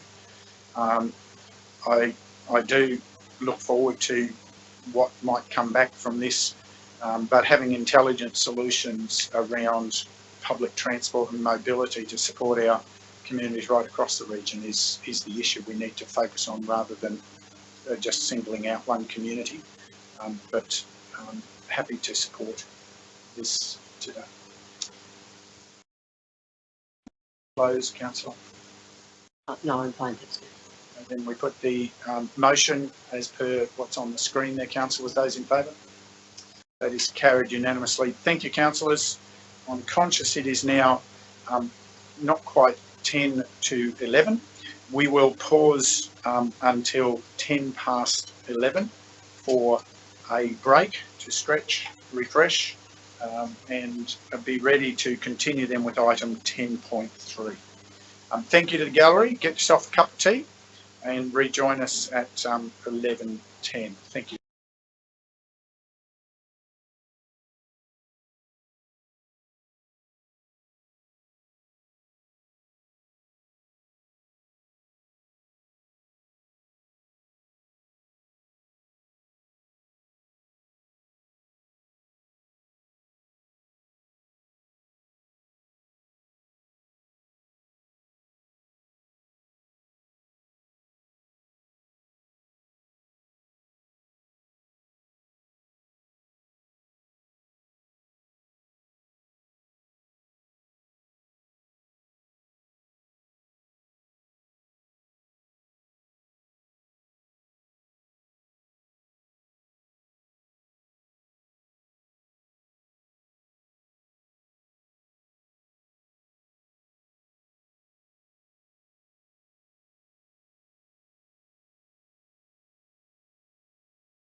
Councillors, welcome back as we resume our meeting, and welcome back to our audience in the digital gallery. We are now preparing to proceed on to item 10.3 in the Customer and Regional Prosperity area, page 17 of the agenda, councillors, and the acting GM is going to introduce this. Thank you. Thank you, Mayor. Good morning, Mayor, councillors, and to those members of the public listening online. Item 10.3 concerns the growth management strategy, stakeholder engagement strategy and consultation survey. And I would like to hand across to Heather Nelson, Principal Specialist of Strategic Planning, to take you through this report, please.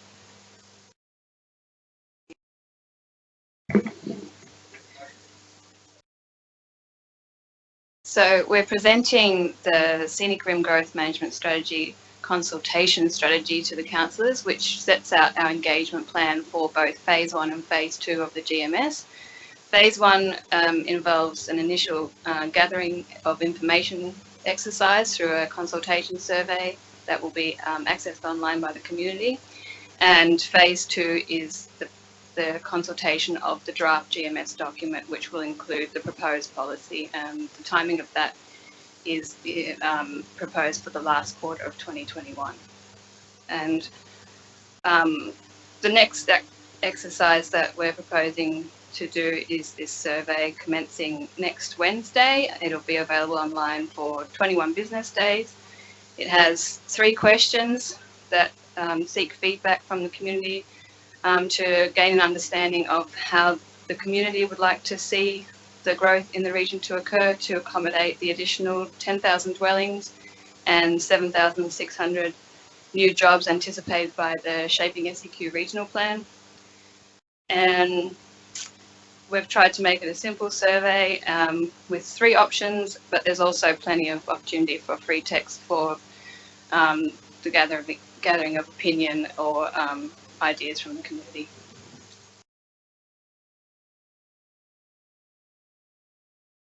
Councillors, you have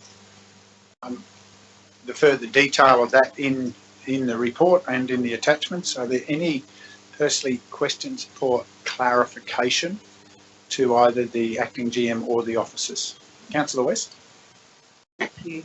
Heather, I was just wondering, there was a photo of a little brochure. Are those brochures going to go out into the community prior to, or how will the community know extensively that we're consulting this issue?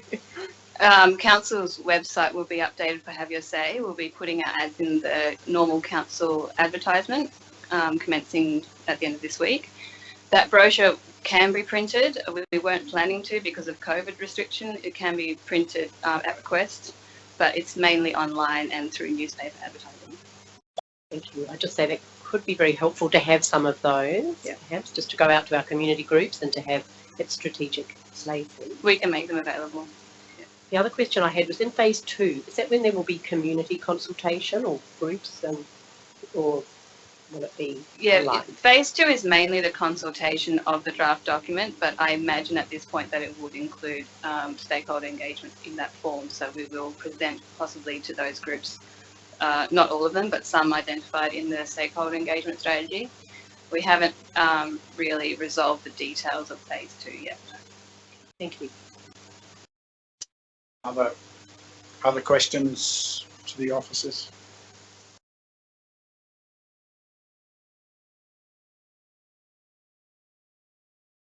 Okay. Councillor McConnell. Do you have an expectation on your participation rate within the community? Is there a level we're trying to achieve? Given the interest in the Scenic Rim Planning Scheme 2 years ago, that was quite strong. We got around 600 submissions then. This is something that's quite easy to participate in. We haven't done a survey like this in town planning before, so it's really unknown.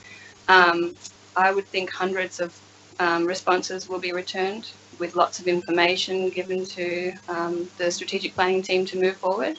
But it's really unknown at this stage. We're trying to get the message out there to participate so that we get the involvement and also make the survey easy to use so people don't get scared off using it in the first place. Is there a minimum that you would look for? I would be concerned if we had less than, say, 200 responses. I would probably feel in that case that we didn't get the message out about the survey in the first place strongly enough. What would be the result if we didn't get more than 200? We might consider extending the consultation period if that occurred, and possibly trying to ensure that our message is sent through the media channels maybe more strongly or differently, and work on that aspect of communication. Thank you. Thank you. Councillor Swanbury, you have a question? Yes, so the question is on the consultation spectrum, where I understand we're consulting at this point in time, which does talk about providing feedback on the results. Is there any process that you intend to go through once this is finished to give feedback back to the community on what they actually said in each community? Yes, there is. We'll be publishing a consultation report on this survey. We're asking people to remain anonymous this time, so we're not going to individually respond to those people, but we will be providing an in-depth consultation report and acknowledging each response to the survey. Any other questions, councillors? Not, we'll ask the acting GM to introduce the recommendation. Thank you, Mayor. The recommendation is that Council endorse the Scenic Rim Growth Management Strategy, Stakeholder Engagement Strategy and Consultation Survey. Yeah, I seek a mover. Councillor McConnell. Any further questions or requests for additional information? Not, seek a seconder. Councillor West. Anything you wish to speak, Councillor McConnell? Yeah, I think this is probably one of the most important consultational surveys that we'll have in this term. I think it's important that we get it right, and I think from what we can see in the document, it will provide residents and community groups the option to come up with the best option for us to start moving forward and looking at how we handle growth within the Scenic Rim over the next 10 to 20 years. Thank you. Thank you. Anyone wishing to speak against? Anyone seeking leave to speak additionally? Councillor West. Yeah, really just to encourage the community to, it's an opportunity to have their say, and I know there's often quite a lot of discussion, and the community are very aware of growth within the region these days, and perhaps since the adoption of the Scenic Rim Planning Scheme, so now is the opportunity.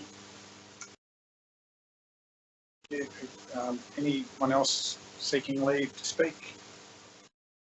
Not. Councillor McConnell, do you wish to close? Not. We put the motion as per the recommendation that's become the motion. Those in favour? It's carried unanimously. Thank you, and best wishes with an exciting endeavour. We move to item 10.4. Mr. Mayor, excuse me, I wonder if I could ask a question. We promised the public that after the break we were going to say whether or not we were going to be able to Councillor, we will come to it within due course. Yep. Just for those people who are listening in, they don't want to wait all day to know when to come back and listen to the broadcast. Sorry, Councillor, you'll just have to be patient. We will deal with it shortly when we get into the relevant GM's area. Thank you. So item 10.4, page 48, please continue. Thank you, Mayor and Councillors. This item concerns the Driver Reviver Site Upgrade Program, Round 2, which is a federal government program which has been released. The Council has the opportunity to submit an application to purchase and install signage at the Rath Downey Visitor Information Centre, which is a designated Driver Reviver site in the Scenic Rim. I'll be handing across to Officer Kathy Forrest to take you through the detail of the report. Brenda. As Brenda's mentioned, this is a federal government grant, and we had the opportunity to submit an application for the signage at Rath Downey Visitor Information. We've actually submitted that application following some internal conversations at the workshop. So we now have we had to collate all of the details, so we had to submit the application using, sorry, I'll take a step back. We presented a discussion item and we brought that to the chamber to talk about the application. And we had to gather a lot of information for the application to be submitted, and we finally got all that detail together. And the opportunity to talk about the application now in council is retrospective because it was submitted last week because we had a deadline to make for the federal government. So we managed to collate all of the data and we got all of the relevant quotes to submit with that application. So we're seeking formal approval from council so we can have that on the official record.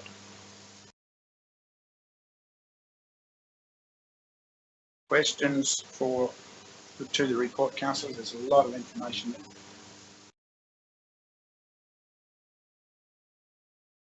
Yes, Mayor, if I may. Yes, Councillor Wright. With this site at Rath Downey, will it be required to be manned for the driver reviver during set times, and if so, by whom? They're already trialling that as a driver reviver site only on certain days in the lead up to the school holidays, so it'll be manned by the Visitor Information Centre, but the signage itself can all be done remotely. So council will have carriage of the information and work with the Visitor Information Centre to make sure if it's, for example, disaster management messaging, we would be in control of that content, but the Visitor Information Centre could, through council, promote local events like camp drafts at the showgrounds. So, but the signage, once it's in situ, it's all done remotely in terms of content, but the Visitor Information Centre team will manage the driver reviver site, and it's only 2 or 3 days at the start of a school holiday period. They're just trialling it, very small. It's not meant to be a full setup like you see at some of the driver reviver sites. So we'll wait and see, I guess, in terms of the visitor response to that.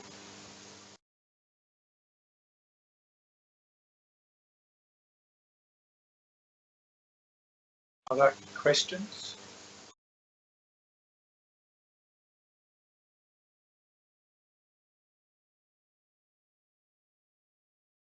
Not, can we please introduce the recommendation? Thank you, Mayor. The recommendation of item 10.4 is that council endorse the submission of an application to the federal government driver reviver site upgrades program to purchase and install signage at the Rath Downey VIC, which is a designated driver reviver site in the Scenic Rim region.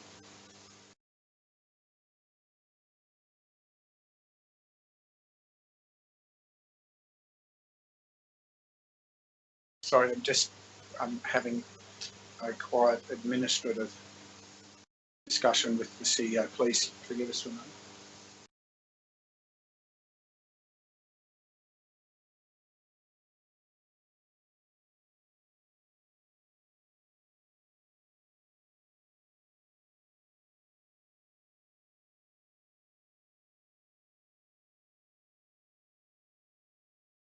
So, Acting GM, my question is, this is a confirmation process as per the report, and I'm uncomfortable, so I know you've put a recommendation up and we might seek, when we move for a motion, I'd be seeing if someone's prepared to move this first, but then looking to amend, clarify that my concern is this is actually a confirmation of an administrative action of officers, which isn't quite reflected in that recommendation.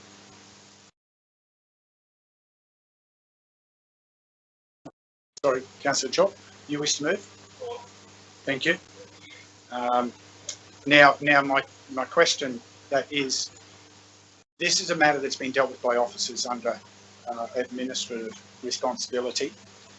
The clarity in this is that it wasn't, that it's been an administrative action that's been brought here for oversight, confirmation, and just my question is that properly reflected in the wording of the recommendation? Seeking wise counsel.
So I propose that amendment.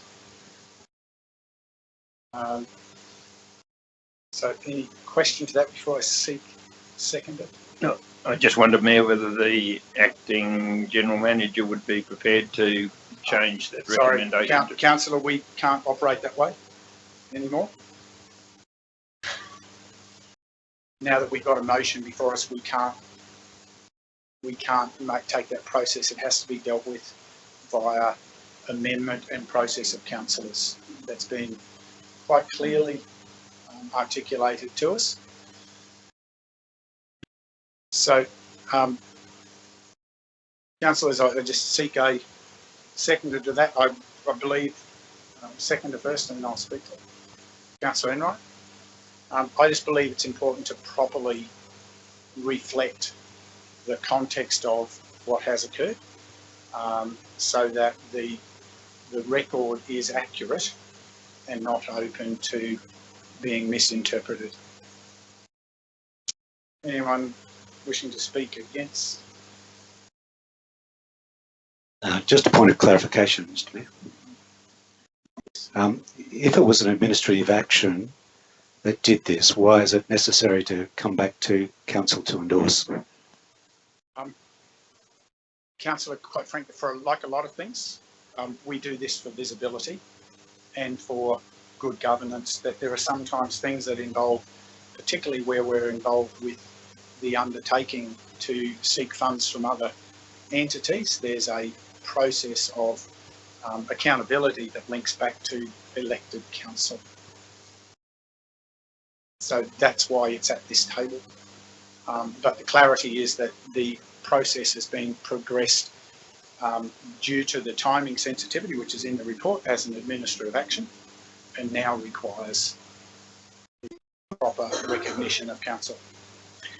Mr. Mayor, could you confirm that this administrative action was informed by the councillors at the confidential workshop, the last one we had? Sorry, no, councillor, that's not correct. This administrative action was advised to the councillors as to its nature and its intent and the time sensitivity at the last workshop. So let's be clear with the correct representation of what occurs.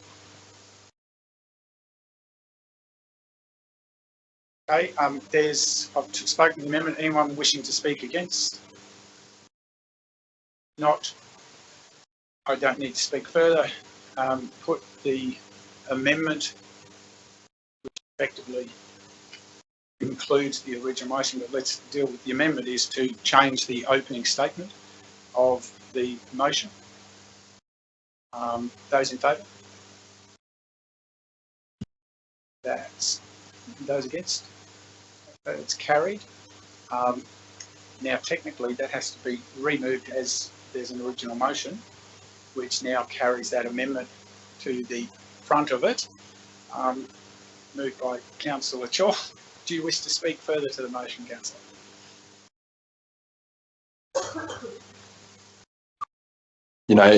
Thank you, Mayor. The Rath community are looking to really get behind this, and the VIC people out there do a fantastic job in all they do. They're very motivated. They've got big plans. So this is great to see that they're getting this level of support for something they're trying to set up for their community and for passers-by. So yes, I commend this as a really great thing. Thank you. Thank you. Anyone wishing to speak against? Wishing to speak additionally? Councillor Enright? Thank you, Mayor. I'd endorse those comments from Councillor Chalk, and also I think the importance of driver reviver post-COVID, or during the COVID time. We've seen a lot more people on the roads, and I think it's important that the opportunities for driver reviver to ensure safe journeys for our travellers is important, and it's great to see that that opportunity may come up through this program. Thank you, Councillor. wish to speak any further to this matter, Councillor Chalk? No, we have a motion. Those in favour? Carried unanimously. Thank you, councillors. We move to item 10.5, page 81 of your reports, Councillor. Thank you, Mayor.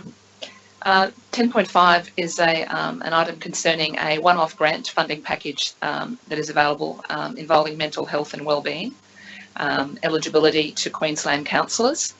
The Premier announced this grant program in October last year. $3.5 million in total is available for localised mental health responses for regional councils.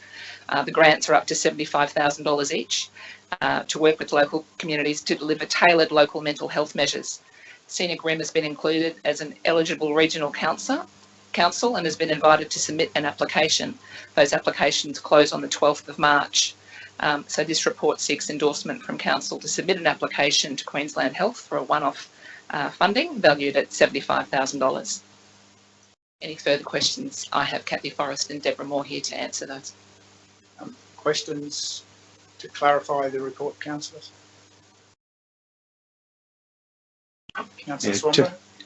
Just a question in relation to the delivery of the service, especially the wellbeing part of it, health and wellbeing part of it. Just what are the opportunities? And I noticed that the mobile library is going to be instrumental in delivering this across the Scenic Rim. But what about for the places that don't have service from the mobile library? How will that be delivered to those communities? Effectively, we would also work with the local community halls. If the mobile library doesn't go to those locations, we could set up an outreach program at a community hall. But we feel we've covered a lot of those destinations with our remote townships where the library van will go. So we feel we certainly can consider community halls, because we also know that is a place that the community feel very safe and approachable, and they often go to community halls for an existing event. So we tag on to something that's already existing in the community as well. Thank you. Councillor McConnell? Yeah, in the letter from the Deputy Director General, it talks about complementing existing local mental health projects. Do we have any at this stage? A lot of the community development programming we do by default supports a lot of the health and wellbeing of the community. We do the Be Healthy and Active program, and so this by extension will really complement a lot of the programming we're already doing. And even the community groups, health and wellbeing is such a diverse topic. It's around social connection. It's not a clinical model, so it's more about complementing what's actually already been done by our local community groups, whether it be a local knitting or a yarning group. So this will really just tack on to that, and it's nice to then, I suppose, get some good data from that, because I think that's where the Queensland Government has realised that local government is very well placed and already connected at that grassroots level. So I feel the community is already doing some very good work in that regard as well. Thank you. Other questions, Councillor Enright? Thanks, Mayor. Kathy, just on the delivery of the service, so we've discussed mobile library, perhaps on site at particular community centres. How will that be delivered in conjunction with our community organisations that perhaps already deliver some programs? How will that be rolled out? And it's more about having a conversation with those community groups so that we're not, it's more about complementing those programs. So we're quite lucky in that we have a very good relationship with those community groups already, but through our regular programming, we get a lot of feedback from those groups that they would like more to be delivered in these remote locations. So it's more about making sure we develop a bit of a roster system.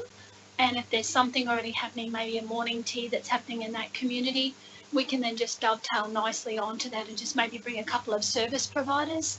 They're already providing a bit of catering, so maybe it's a fundraiser for a local community group.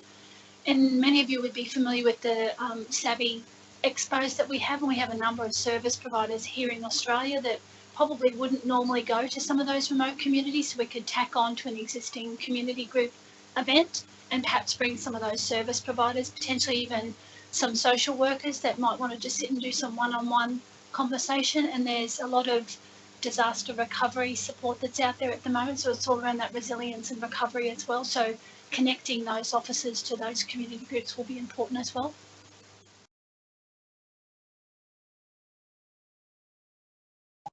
Other questions?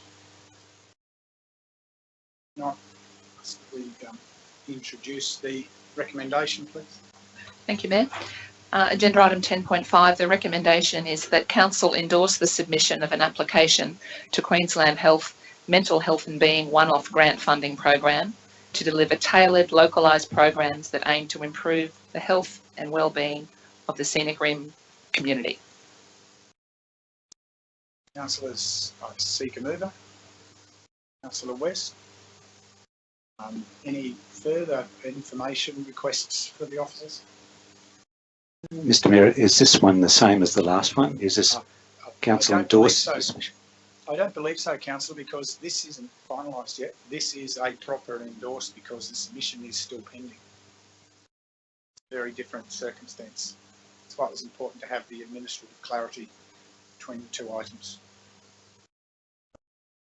So, there's no other questions. I seek a seconder. Councillor Enright. Yeah. Councillor West, wish to speak? Thank you, Mayor. Just to mention, this will be very welcome, this funding from the state government, and certainly with all the challenges that our communities have faced over the last few years, mental health and well-being is really so much more at the forefront of people's minds these days. So this will be great to be able to build on this. So, and thank you for all the work that you have already been doing to build up to this community development team. Thank you. Anyone wishing to speak against? Anyone seeking leave to speak additionally? Not. We'll present the motion. Those in favour? That is carried unanimously. Thank you, councillors. Now we move into, and thank you very much for attendance, and exciting to see some of those initiatives progressing. Look forward to updates. Before we move into the asset environmental sustainability portfolio, I'm not quite sure how we'll manage this in minutes because we don't want to mess up the number and link to reports. But as an exceptional circumstance, I'll ask the GM Asset Environmental Sustainability to provide a verbal response to the information query. So just to refresh everyone's memory, the information queries regarding the lease arrangements with the pig and calf sale yard at Helen Street. I'm going to provide the following advice: that I'm not currently in a position to provide a fully informed update on the matter due to the current situation of the sale yard facility, and to ensure not to compromise council's obligations as part of the process resolved at the last ordinary meeting. Thank you, GM. That's as much as we're able to answer in the course of the meeting today. So we now move on to item 10.6. Thank you, Mayor. Councillors. Sorry, Councillor Swanbury, Yes, Mr Mayor, just I really didn't understand. I had difficulty hearing because it was very soft across the room. Anyway, I wonder if that could be repeated a little bit louder, because I honestly got every second word of that. Okay. I'm not currently in a position to provide a fully informed update on the matter due to the current situation of the sale yard facility, and to ensure not to compromise council's obligations as part of the process resolved at the last ordinary meeting. So, thank you, Councillor. That means it's not possible to provide more information today. Is the summary of that? Sorry, Councillor McGuinness, I'm not going to allow this to go on too long without an issue that wasn't asked for as a report, tabled as a report, but do you have a comment? You're not reading my mind properly, Mayor.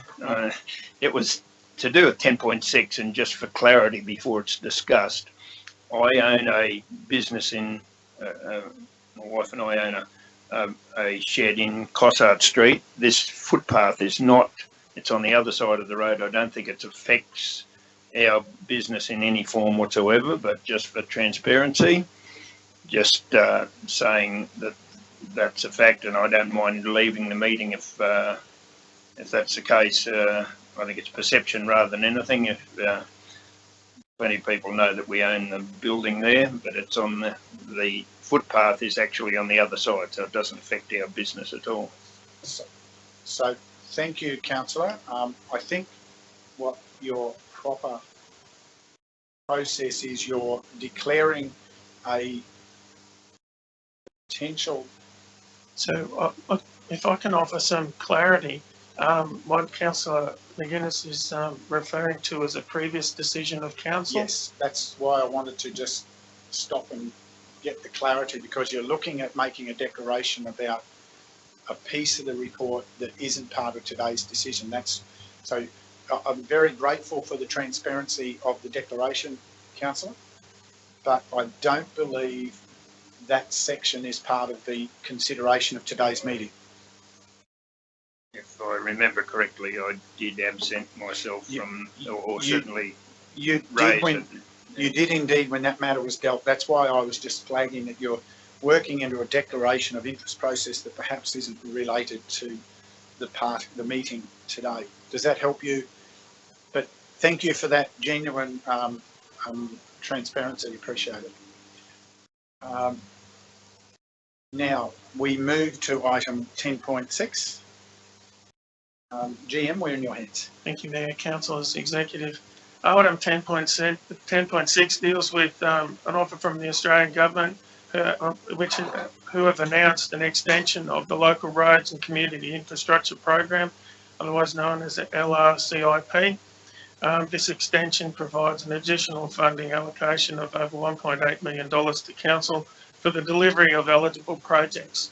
The report is there, which contains a reasonable amount of information around the project and the funding guidelines. It's worth noting that all projects have the intention of being completed by the 31st of December of this year. So they have to be relatively easily delivered in that time frame. So projects that have been considered are those that are either progressed in design or have actually are fairly easily put in place. Thank you. Now, first off, clarifications to the report. Yes, Mr Mayor, are these projects going to be delivered by our workforce, or are they going to be tendered out?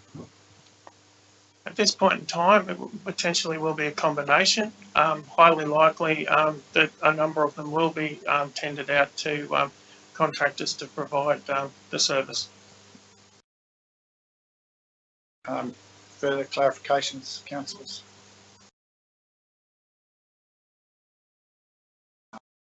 If not, we move forward to the introduction of the recommendation.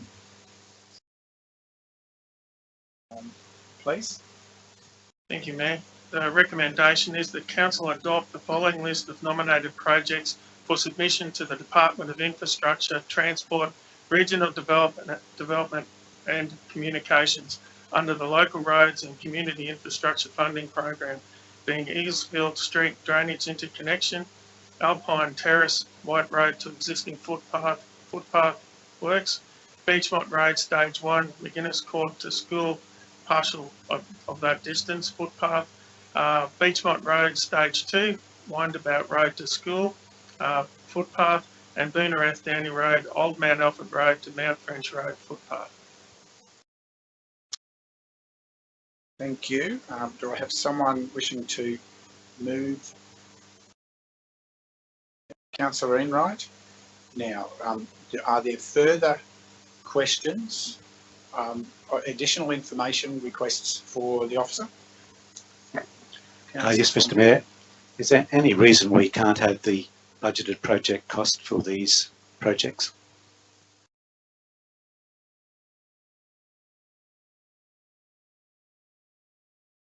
Not at this point in time. We have some level of flexibility within the funding program when it comes to when we nominate the projects.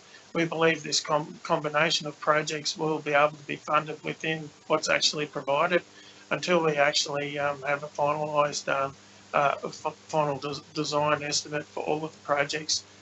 We do have a budget estimate, and I can provide that if required today.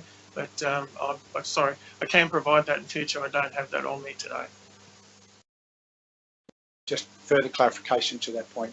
When you say a budget estimate, that's an early estimate which hasn't had the detailed design, so that would be a plus or minus?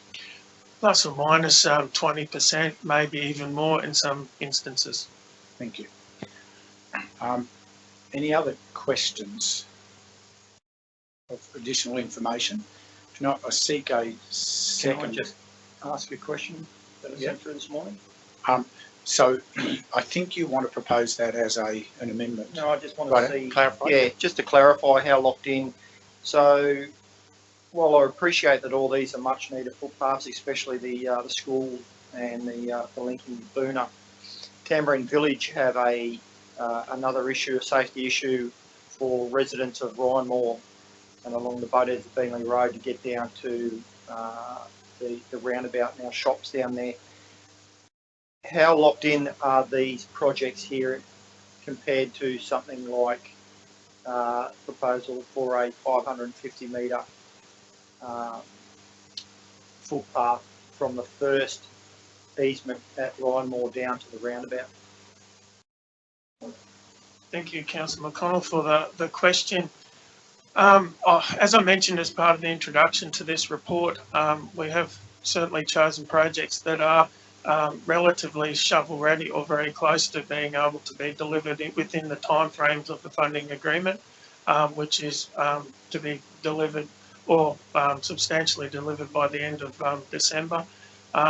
With regard to that particular project, there are a number of complexities, including the fact that the actual footpath itself would be required to run along a section of Department of Transport and Main Roads road reserve.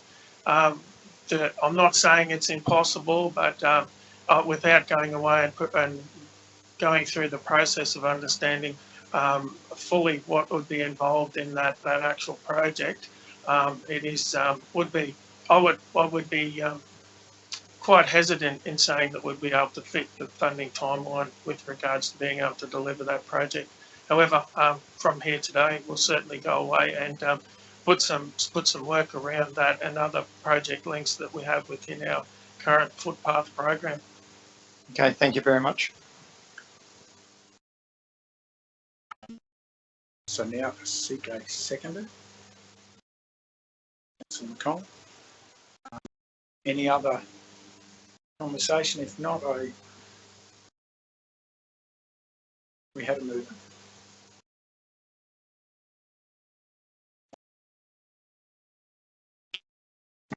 While we went to the second set of questions. Mr. Mayor, I'd like to move an amendment to the motion. Yes, Councillor. I would like to move that the budgeted estimates as referred to by the General Manager be included in the minutes.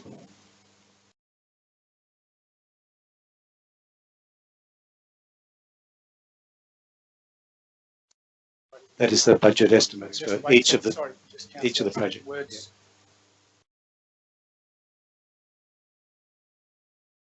That the budget estimates for each of the projects listed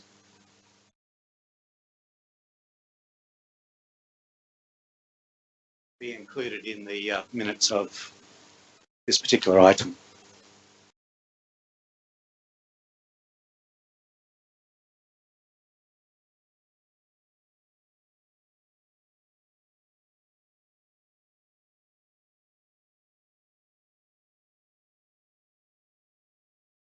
So just a moment. No, we've got to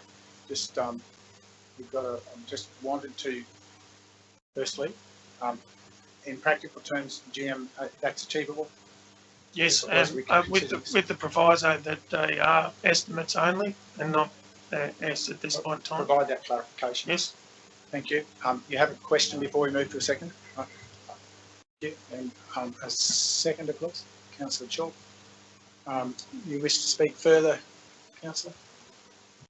Oh no, Mr. Mayor, I just think it puts it into perspective for everybody, just how the money's being spent, and I think that's important for our residents to get that level of transparency.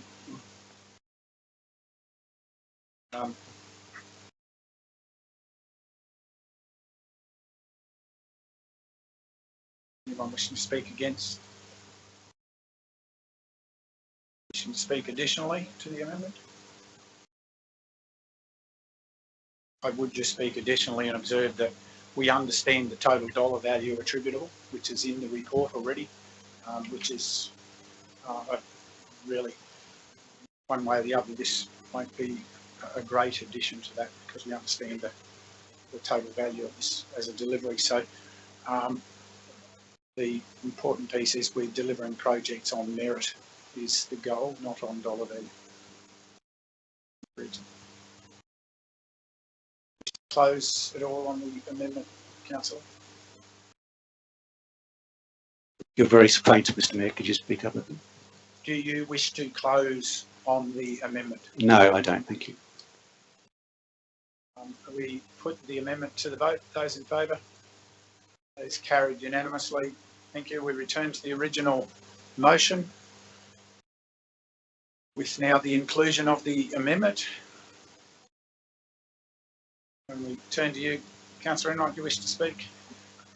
Thank you, Mayor. I think this is a great example of how, by harnessing the funds from our federal government, we can deliver community projects as well as providing potential economic benefits through the delivery of these programs.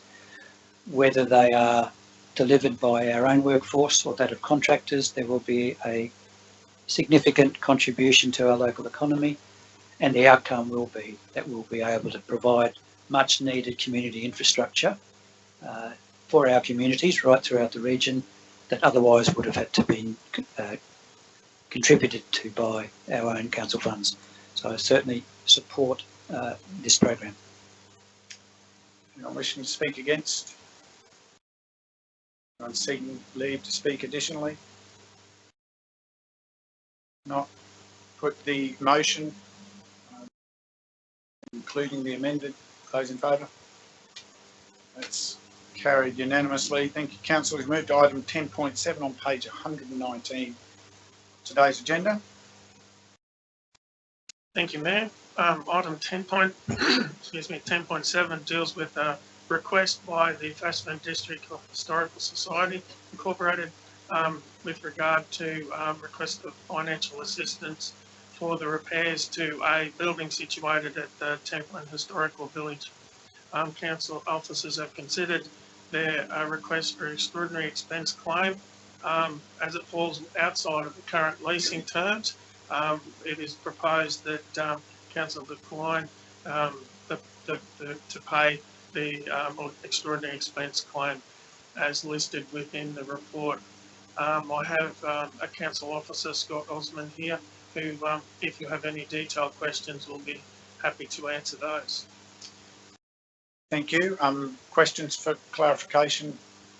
Fair bit of detail in there, but Councillor's clarification questions. Councillor McConnell.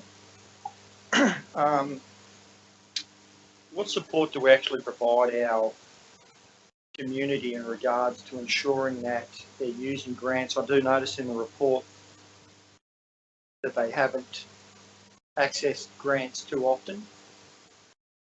What support do we provide those communities to ensure that these things are met, you know, as much as we can through grants instead of waiting and then possibly not getting it through council? I'd probably deflect that question to Brenda with regard to how her team actually provides support to community groups with accessing grant opportunities. The acting GM might not quite be across that, but I'll assist her with her permission. Councillors may recall there's been some conversation of this last year about the work that's gone through educating all community groups about the way to access the grants portal and the nature of each of the different grant programs. and sometimes groups are not always maintaining good visibility about the time frame of those. This may well be one of those examples. I know this group have been successful in other grants in the past with different streams of grant funding, and the reality is I know there's a strong education process. Remember when Smarty, remember the report we had about Smarty grants and the work that went out to go through education for people very widely in community groups. But I don't think anyone today would know whether this group were specifically part of that training. Have we already started to assist them with the grant? I know that the recommendation is to decline. Have we already spoken to them to try and get them onto a grant already? Well, I think that you can only talk about what's in the recommendation, Okay. Councillor. I don't think anyone is able to talk beyond that. So, to Scott, if I can. Do you have any more info about what's happened? Yeah, so Councillor McConnell, this group was part of the club crisis workshop and the training that was, so they did undertake that training. So they have had that initial consultation with council in that manner. As part of this recommendation, though, we will get our community development team through Brenda to engage with this group on any potential upcoming future grant opportunities that may be available to them to assist them in that process as well. Okay. In regards to the maintenance that's needed, it may take 3 to 6 months, if not longer, for them to get a grant. How will that time affect any further deterioration of the building, given that time frame? So the building itself at the moment is has got tarps and so forth over it, so to prevent damage, any further damage occurring to any artefacts and so forth inside. The building is stable; it just needs some repair work. So a 3 to 6 month time frame is not horrendous, but yeah, it's obviously the sooner we can get it done, the better. But it's not critically time dependent in that manner. Sorry, Councillor Swanborough, switch on. I was just wondering if the area councillor has had spoken to them and what the views are. I'm not sure whether it's Marshall or where the boundary is. It's certainly Division 6. Look, I don't know the dire circumstance. The report doesn't indicate to me the dire circumstances of what they're in or not. Is there anything you can update us on why this is extraordinary? I know quite a number of members on the committee, but I haven't spoken to them in recent weeks about the last 2 or 3 months. Actually, they haven't raised it with me. It's actually just on Marshall's side of the road, Division 5 side of the road. There you go. But I haven't contacted them since I've seen this report at all, naturally. But yeah, they do a fairly good job though. Like a lot of these committees, they're an ageing committee. You have to be careful how you say that too these days. But yeah, I don't know where they are at. They have made some significant changes in the last few years and kicked some reasonable goals. So I give them credit for that. Yeah, I'll concur with Councillor McInnes. There is the committee are doing a good job in maintaining the leased area and so forth. They do have a focus, and so be it, that they want to get as many historical buildings and so forth on that side as possible that have some historical significance to them, and all well and good for them for doing that. The limitation around them is their source of raising revenue. So obviously, with the more infrastructure you get, obviously your costs associated with that increase as well, especially with being historical artifacts and buildings and so forth as well. So it's around raising their revenue and so forth. So I think it's a gold coin donation on entry. I think at the moment they're only open 1 day a week, so it is difficult for them to raise the revenue required to run a facility like that. Just another question. It seems like a relatively small amount in the scheme of things. This will be coming from your budget, I imagine. What would be the effect if we were to pay this on your budget? Oh, again, it is a small amount, but our facilities budget is not the largest going forward. So, you know, a lot of our facilities operational budget is spent around repairs. So a lot of them are not foreseen as such. We do have a portion of scheduled maintenance, but a lot of it is reactive maintenance. So it may have some implications at the back end of the year if we do run into a shortfall if we do have some potential vandalism or damage or event that occurs that we need to rectify. Yeah, but it's not a massive figure. No, it's not. Could I ask a secondary question to that? What would be the implication of setting a precedent, regardless of the amount? What would be the implication of setting a precedent? How many other footprints are there that could face the same issue and make the same request? Yes, that is the big implication going forward. I can't tell you how many footprints in total, but we have numerous community groups and sporting organisations and so forth that lease council land and have facilities on that land. That we need to have some responsibility on the community groups to manage the infrastructure associated with those. If we did set this as a precedent, then the financial precedent to burden council into the future could be, well, I would expect would be excessive. Thank you. Further clarification, councillors? Just to the acting GM, Customer and Regional Prosperity, when's the next community grant available? I'm not familiar with that. I'll have to get back to you on that one, Councillor, I'm afraid. It's twice a year. Twice. So, yeah, Yeah, it's not far so away. it's only a couple of months away. Yeah. We'd have to take that on notice and provide that information to us. Certainly will do. Councillor Chalk?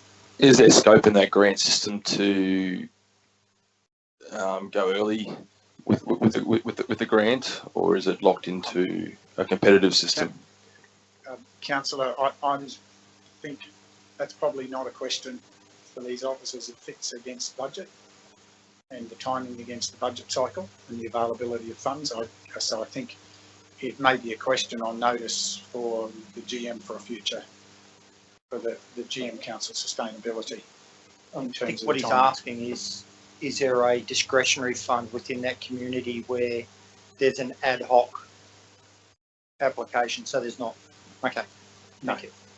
We have a process driven. Yeah, I agree. We're just making sure clarifying the point. So in terms of timing, there's a process driven a matter which comes before council, as you'll recall, with the outcomes.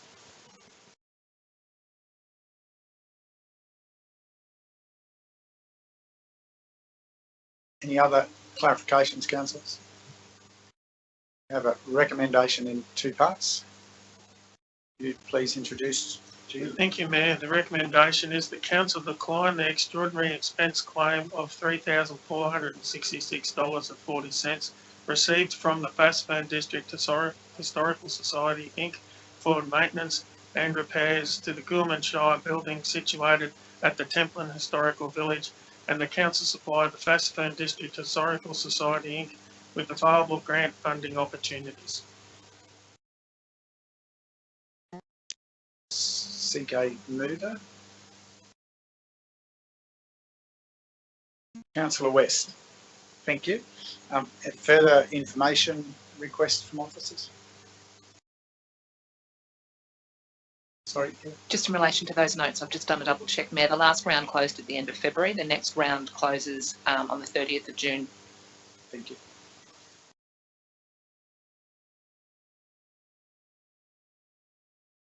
Thank you for that clarification. Seek a seconder.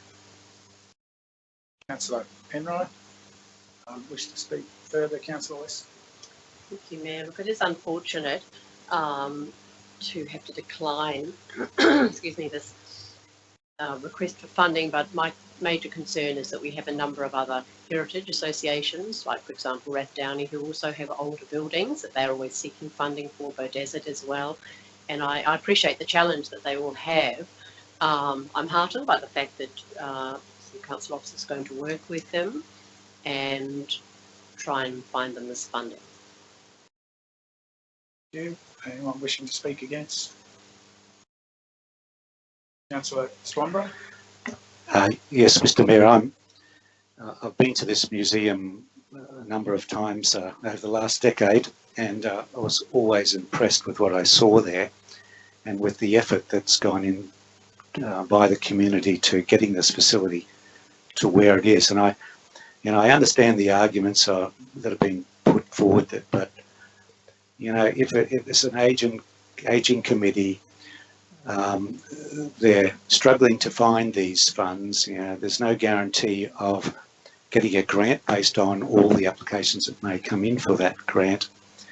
I have great sympathy, and I believe that council should always be looking at rewarding positive effort. And if any group has got positive effort, it has to be this group. I don't think they would be asking for a small amount of money to this degree unless it was absolutely necessary. And so I'm sympathetic, and I think that council should consider one, giving them this money, or two, advancing them this money so they can get on with the job, and then deducting it from any successful grant that they might get in the future as a possibility.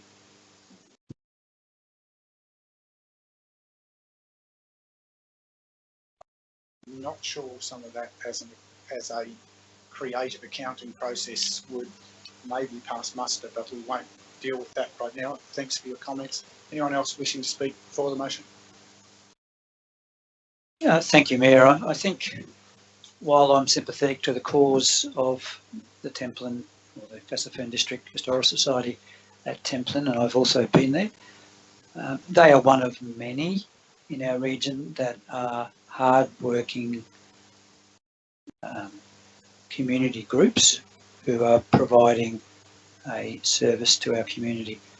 That's not the issue here. I think the issue here is about creating a precedence that is not sustainable for us as a council. That's why we have processes in place to follow a structured process through the grant application, and the most appropriate way for us as council is to maintain that consistency and not deviate from that process because of an emotional connection to a particular area. I think it's important that we as a council show leadership and have a policy, a procedure to follow, and that we maintain that process to enable all of our community groups to submit through the application process in the appropriate way. Sorry, Councillor, you've had your... Mr Mayor, I'm going to move an amendment to the motion. We haven't finished the discussion, Councillor. Sorry, you can reply at the end. I foreshadow that I want to move an amendment to the motion. Sorry, Councillor, you've put a motion. We're trying to talk to you. You're not the mover. And we started the debate, Councillor. You're in the middle of the debate.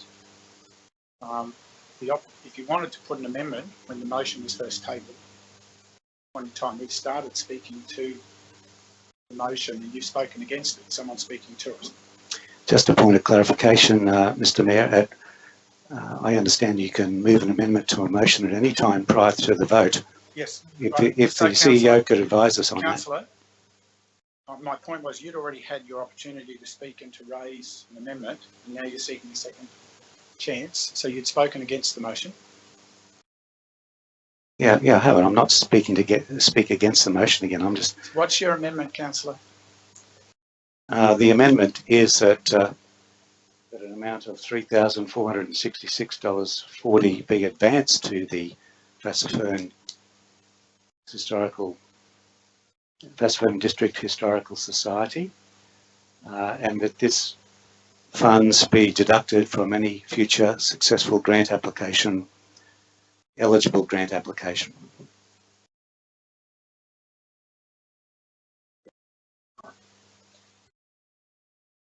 There's a proposed amendment. I think there are significant... I'd certainly like a question about, is that a normal protocol that is open to everybody? Because that's the implication of this amendment.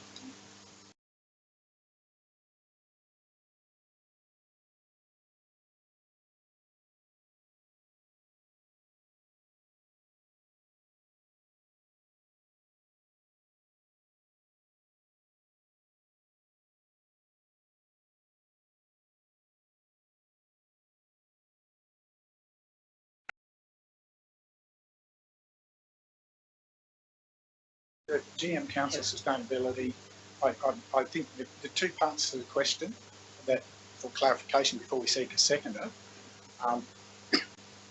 is this a common process? And secondly, is it an acceptable process? Thanks, Mr. Mayor. I guess councillors and the audience, as mentioned before, the fact that we don't have discretionary items in the budget, it would require I guess an allocation of a budget to an unallocated project.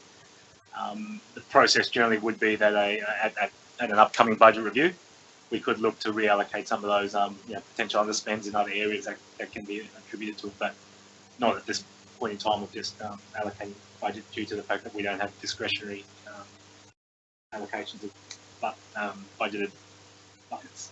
Okay. And the second part of the clarification was, is it a normal considered process to make it, like for council to make advance payments against an unconfirmed potential future grant?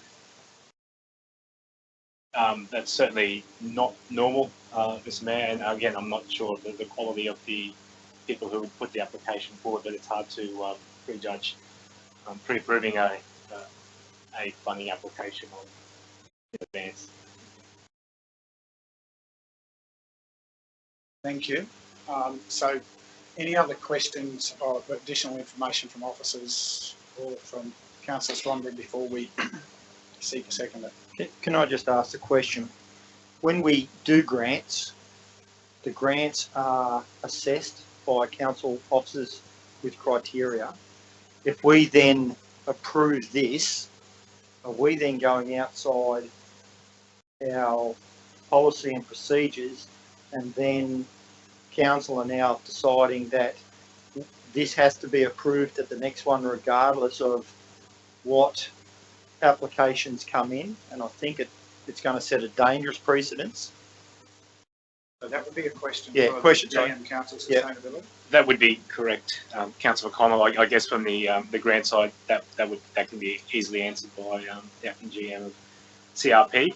But effectively, what we would be doing is we'd be seeking to reduce the allocated budget for that program by this set amount, and then obviously allocating that. Sorry, just councillors, can we attend to? Sorry, just pay attention to this conversation and follow up.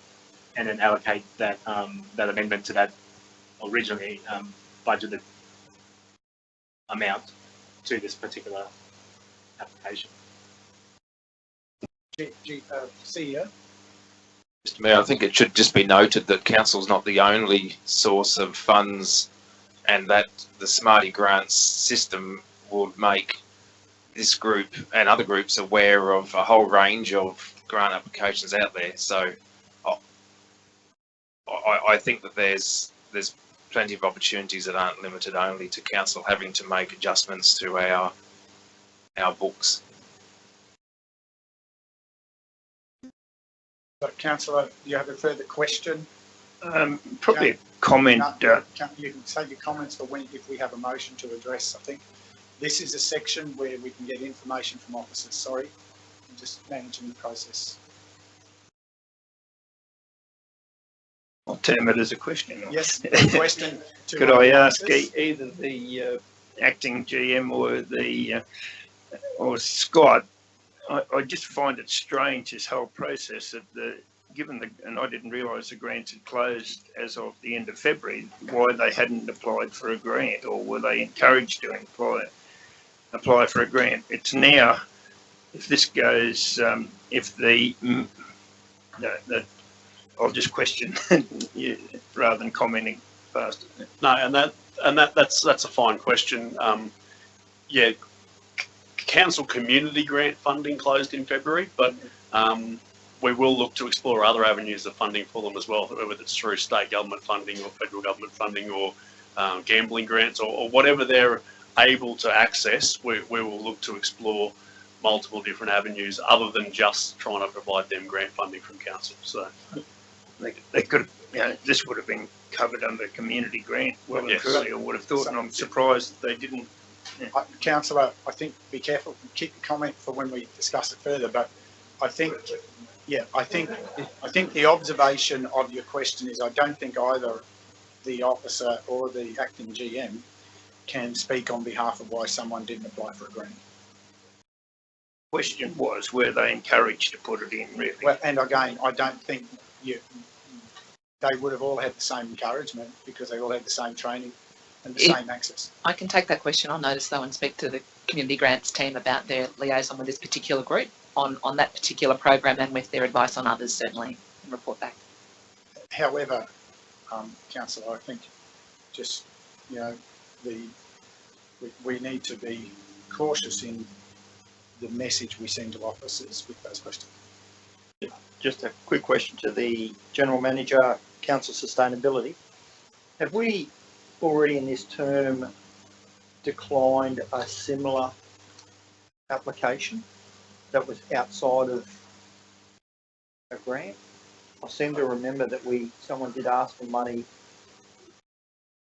and we declined it.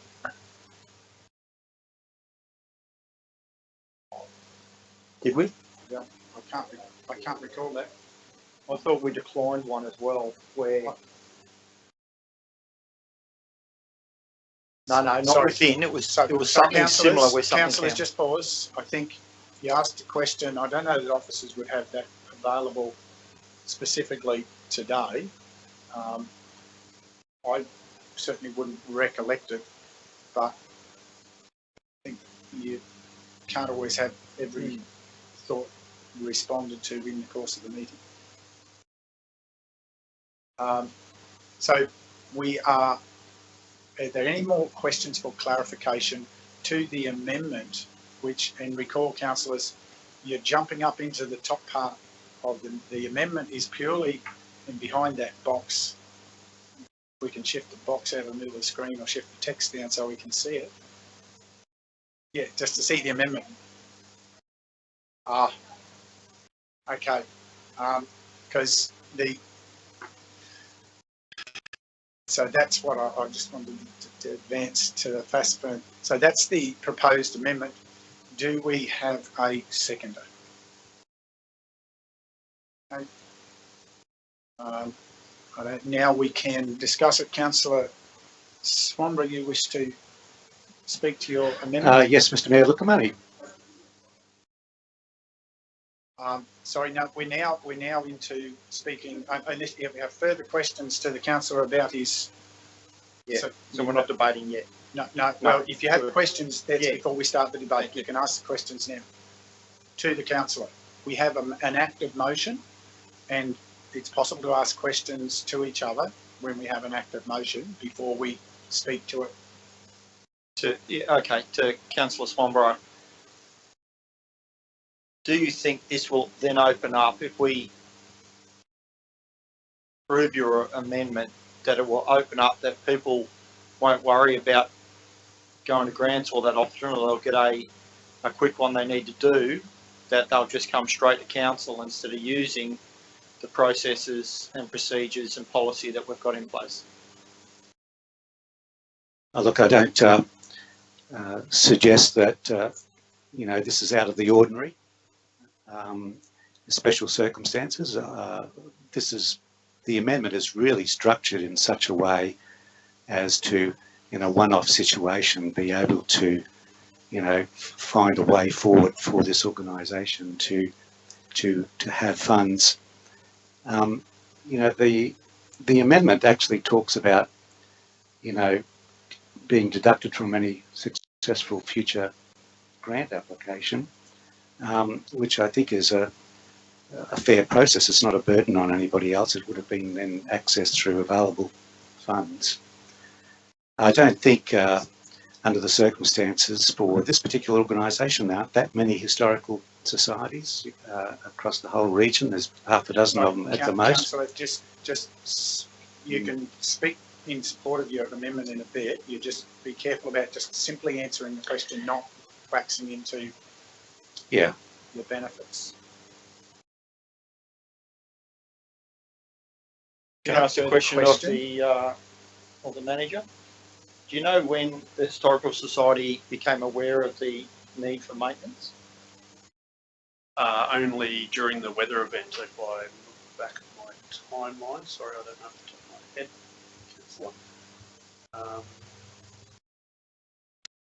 So we inspected the site in September, so I would have early September. So there must have been a weather event in late August. I would have thought that where they would have become aware of the need for maintenance. Oh, yes, that's a healthy argument. Yeah, so they had plenty of time to apply for a grant. So, Councillor, just limit your comment to ask the question, thanks. Sorry, I didn't realise I had my microphone on there. Sorry. Any other additional questions around this to each other, to officers around this item, to councillors? Yeah, I have a question. When did the Smarty Grants process come into play? Do you remember the date for that? Towards the end of last year. I haven't got the exact date. I have to take that one on notice and come back to you. So being an elderly committee, as they are, would it be a bit daunting for an elderly committee to, go through the Smarty Grants process and apply for an application at that particular time? And maybe could that be considered? The question is, could that be considered? That's not a reasonable question to ask someone in this room to assess the capacity of an elderly person. That's just not a reasonable question. I'm just saying that could that be a reason they didn't apply for the grant? Well, Council. So when did the Historical Society find out they weren't going to be eligible for council to take on this work? Sorry, in which regard? I can answer that question. The Historical Society has always known that we don't undertake maintenance and capital works as part of their lease agreement. In the lease that they have, it clearly outlines in the maintenance responsibility matrix that they are responsible for all capital and maintenance responsibilities for any buildings on their site. They have come to us with a request for extraordinary expenses, basically over and above the lease. So, and we haven't advised them that they won't be getting or will be getting any funding from council, because that's obviously a decision of council to make and not a decision for officers to advise the community group of.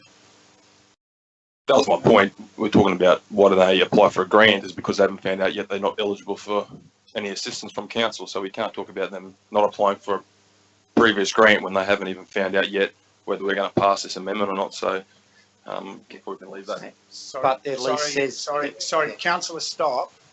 Please respect the process. You can ask the question, you can save your comments for when you're speaking to the motion, please. Okay? Standing orders. Just a question to the manager. So the Historical Society are aware that they're responsible and that council, it isn't in council's budget to provide maintenance on their buildings? Yes.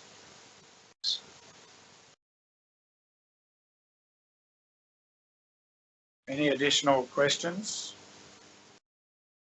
A question would be in relation to, I think, the first meeting, one of the first meetings of council, I understand the TMSA also applied for extraordinary assistance for $10,000.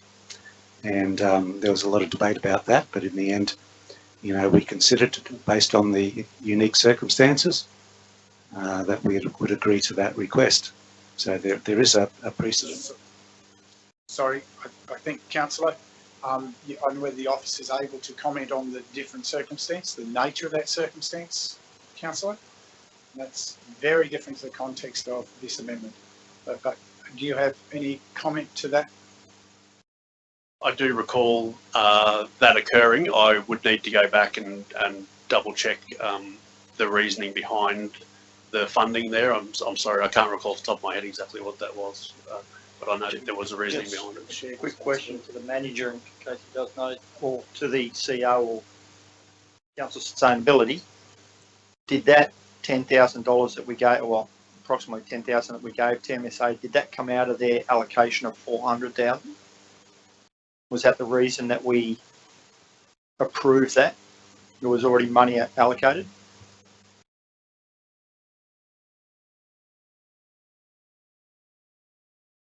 No, it didn't come out It of didn't? 400,000. So, so we've didn't. already set a precedence. No, I don't believe, Councillor, be careful what Oh you no, share. I'm asking a question. So can I just, my recollection, and I'm happy that we will suspend discussion to double check, but my recollection was that was related to particular lack of clarity around particular matters within the lease agreement that had come to an exceptional cost, and that had been part of the subject of matters within the lease agreement that had resolution to them. Very different to this amendment. Thank you. If that's pivotal to discussing the amendment, we will adjourn. Otherwise, we will proceed. Councillor, you've now paused the debate to talk about an amendment. Do you wish to speak now to your amendment? Yes, thank you. Thank you, Mayor. Look, the amendment is to just try and find a compromise, way forward to benefit an organisation that makes an enormous contribution to the community. And, you know, they've obviously struggled. They've come to us and asked for some assistance. The next grant round is going to be quite a way off, and they're not even sure whether they're going to be successful or not. You know, I wouldn't be here. It's a small amount of money in the scheme of things in the budget. It's not going to hurt council at all. It's actually going to just benefit the whole community by providing this to them. And the amendment was to seek a way forward. I don't necessarily accept that it's too technically, financially difficult to do this, or it's going to set any precedent. I think under the circumstances, it's just that they weren't eligible for a grant initially, so that's why they didn't apply for it, as Councillor Chalk has said. And so probably because they weren't eligible for anything coming up, they've come to council and said, you know, give us a hand up. And I have some sympathy for that, and I don't think it's going to, you know, be outside of council means to provide it. Wishing to speak against? No, I will speak against. I think this is a terribly dangerous precedent. As Councillor Swanborough has said in his own statement there, they're not even sure they'd be successful in a future grant, and yet he's asking us to commit funds, regardless of the dollar amount, to them on the basis that they are automatically successful in a future grant. We have consciously separated the elected councillors from the processes of managing grants so that there isn't political interference in the process. And officers need to have clarity and confidence that when they're executing those processes, they have our support. What this effectively does is bypasses that process and makes us committing funds ahead of the process so that officers automatically have to then allocate part of the grant.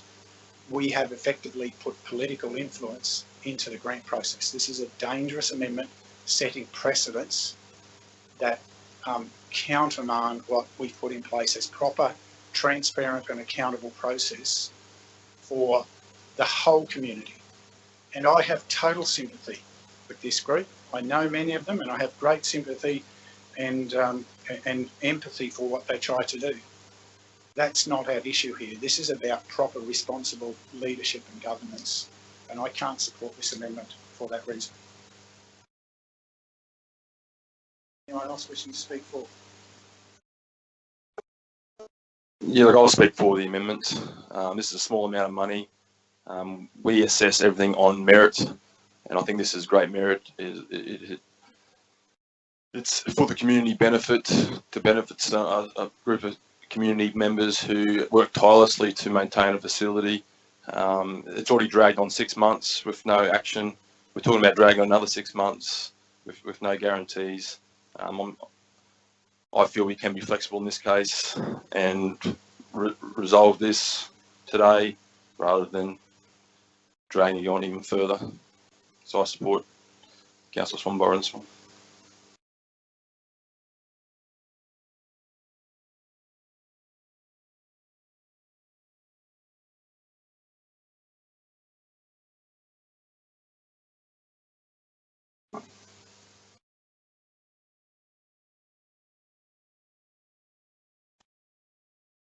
No one else speaking against?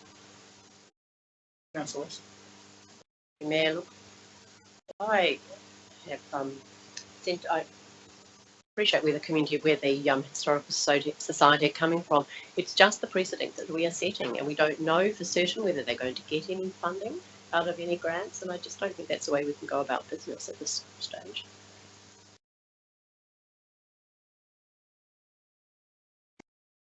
I'm going to pause there and ask, lay a procedural motion on the table and seek guidance from the governance, the GM, Council Sustainability and the CEO whilst we adjourn for lunch. The reason being that the amendment is in conflict with the original motion unless you draw the long bow that there's an automatic assumption about available grant funding. And I don't believe you can have an amendment that's in contradiction to the motion.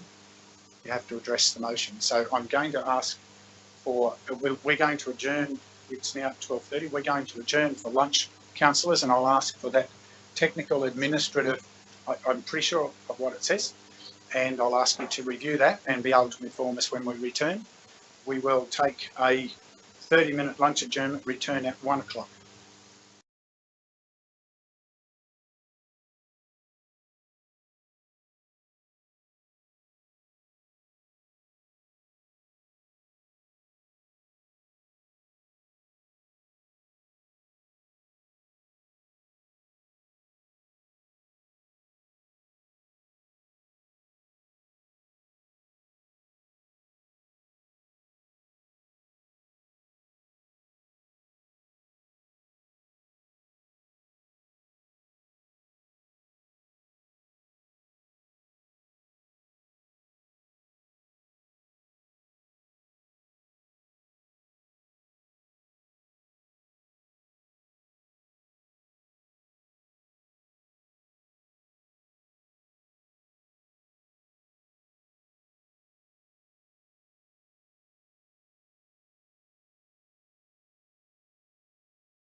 Councillors, we are back. Welcome back to the digital gallery. Apologies for that delay. And also apologies for the interruption.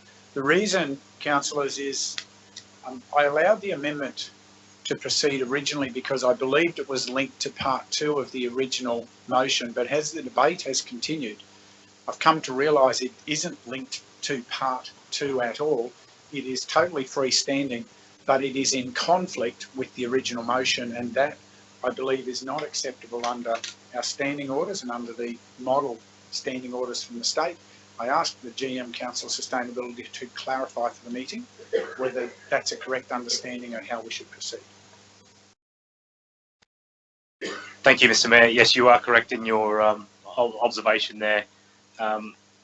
As noted, under clause 15.1 in Council's standing orders, it reads, an amendment to a motion shall be in terms which maintain or further clarify the intent of the original motion and does not contradict the motion.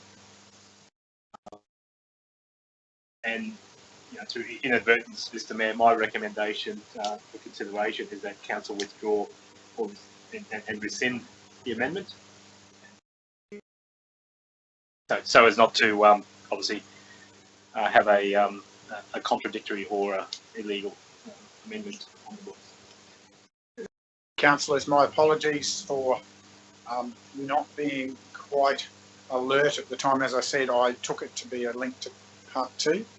Now, I looked to the mover and seconder based on that advice to rescind the amendment. Mr. Mayor, I have a comment to make before I withdraw the motion, if I do so. Yes. The intent of the amendment, I can understand, that yes, certainly you cannot negative a motion with an amendment. Okay, that's understood. The intent of this was not to negative the original motion, but to provide a way where funds could be provided which didn't come out of the facilities budget. So in essence, I understand the perception that it's going to negative the motion, but on the other hand, I also think that it was a motion that wasn't going to be contradictory to the original motion, because those funds would be coming out of the future grant application and not out of the facilities budget. So, Councillor, my clarification is, if you read the original motion, part 1 says decline the extraordinary expense claim. Part 2 says make them available with grant funding opportunities. It doesn't say they are guaranteed an outcome of any particular grant funding program, and certainly not guaranteed funding out of a future program of council. And I'm concerned that that link is too tenuous, and the danger in making that suggestion of presupposing the outcome of the due process of council may put us at risk of scrutiny for inappropriate behaviour as a council, because we are contravening a due process of council. We are breaching a process that the community relies on as fair access, and that would be seen as exercising a discretionary funding process that is not something that we have in place or approved for our consideration. So it's the linkage to the original motion that is the first concern. There is no direct linkage that says part 2 of the original recommendation or original motion guarantees an outcome for them to access it to. So you're then left with the motion saying don't fund it, and your amendment saying give them the money. So that's why I believe the appropriate process is to rescind it. And if there's a different conversation that we need to have, that's fine, but it can't be a motion in that form, an amendment in that form. Mr. Mayor, I'll leave it up to your ruling as to what happens with the amendment. Well, I'm asking for the agreement of the mover and seconder to rescind it, because I believe it puts us in a significant governance conflict to continue with it. And further, regardless of what I think of the content of it, firstly, as a process, it puts us in a governance conflict with our standing orders. So that's why I asked for that break, to be able to get that view. Okay, I'm happy to withdraw it. Yeah, I also am happy to withdraw it. Okay, those in favour of, we actually have to go to a vote of removing it from the floor, even though it wasn't voted on. Those in favour? Thank you, that's carried unanimously. Thank you, councillors. Now, go back to the original motion and ask the question, before we speak further, because we'd started speaking to the original motion, is there any further amendment that is, given we've rescinded that, is there a further amendment that people would like to propose before we continue with the discussion of the original motion? Councillor McConnell, did you? Oh, I wanted some clarifying questions on some issues first before I move an amendment, before any amendment. Righto, let's see if we can pause and get some further clarity in the course of this discussion. Yes? Could I get some further clarifications on discretionary funding and the implications, that's the one, that it would give to the credibility and standing of council if we were to then start using discretionary funding through ad hoc applications to council? I think that's either GM Council Sustainability or GM People and Strategy. I would like to hear the GM People and Strategy's experience with another council, if she's allowed to. Doesn't have to necessarily say which council, but so CEO, if you could give another one. How your officers respond.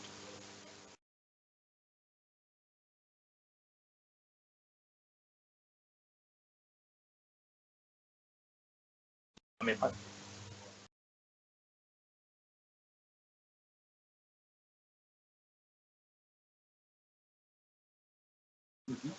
So I think that's the clarification first. thank you, Mr. Councillor McConnell, for your question. I guess the just to reiterate, currently, the process with council budgets is we, really focused on zero-based budgeting. That all funds are tied to particular expenditures and projects. So I guess introducing an avenue towards discretionary would be something that councils would need to consider and implement. Certainly some rules around that. At present, we don't have avenues for discretionary funding contained in our budget, and that's our current, I guess that's our current position. But it's up to the council to decide to alter that, and certainly should you so wish, we can see some considerations and then some parameters around how that could be managed. Thanks for your question, Councillor McConnell. What I can say, and while need to be very clear that funding for community does not fall within my portfolio here at Scenic Regional Council, I have had experience liaising with the Crime and Corruption Commission in the development and implementation of a framework at another council for funding for community. The objectives of that process were to ensure clear separation between political input and decision making around community funding. The elected representatives had input into the framework for funding, for example, what the funding criteria might be for each funding round, but did not have input into assessment of applications or decision making in that respect. As the General Manager Council Sustainability has pointed out, without a discretionary funding framework, a decision made by a council to allocate funding to community outside of any supported process or framework, I think would expose the council in terms of its governance. Can I just ask the manager? Just a quick one to the manager, Scott. What's the difference between one of the community halls and the buildings at the Historical Society? The community hall is a council built asset as such, so it would be an asset that we have built on site and leased the building and the property associated with it, if it's a hall or a community centre as such. The Templin Museum buildings are brought in by the community group and restored and located on site, where we lease the property, but not the buildings are come through the community group. So the maintenance of the halls is already budgeted within our yearly budget? Yes. Yes, so we do perform some maintenance activities and capital works activities on community centres and community halls, because they're council built and long-standing buildings. And that's in accordance with the lease? Yes, yes. Each group will have a lease outlining their responsibilities as for maintenance and capital works. Thank you. Sorry, GM, you. Yes, Mayor and Councillor McConnell, I'd also like to add that Council is currently going through a leasing review, because there are some inconsistencies across those leases, and we can certainly, or in a process of providing reports and updates to Council on those matters. So at that stage too, some of the aspects of what's contained within those leasing documents can certainly be discussed. Just back to the GM, the manager. You said you did a inspection of the buildings out at the Historical Society. Was that the one building or all the buildings? No, our office, our technical officer for facilities inspect just the Gorman Shire building, because that was where the request was for. Okay.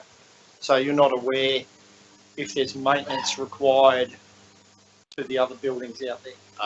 Not at hand, no. I could have to take that on notice and ask our facilities technical staff if they've inspected any other buildings, to be aware if there's any maintenance requirements out there. Okay, just a quick one to the Councillor McInnes. Do you know if there's any other maintenance required out there? Should refer it to the local council. The last time I was there, which is probably 6 months ago, I thought most of the buildings are in pretty fair nick without doing a total audit of the buildings, but I've seen other community buildings in a lot worse shape. Thank you. Councillor. Mayor, just a question to the manager of maintenance operations. What level of financial assistance is already provided to this museum?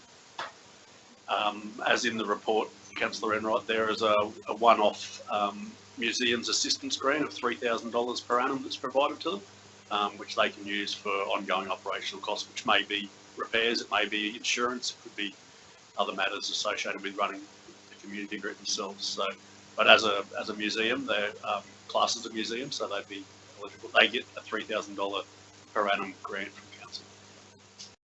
Thanks for the clarification. Supplementary question to that: are they the only museum or historical village that receive that? No.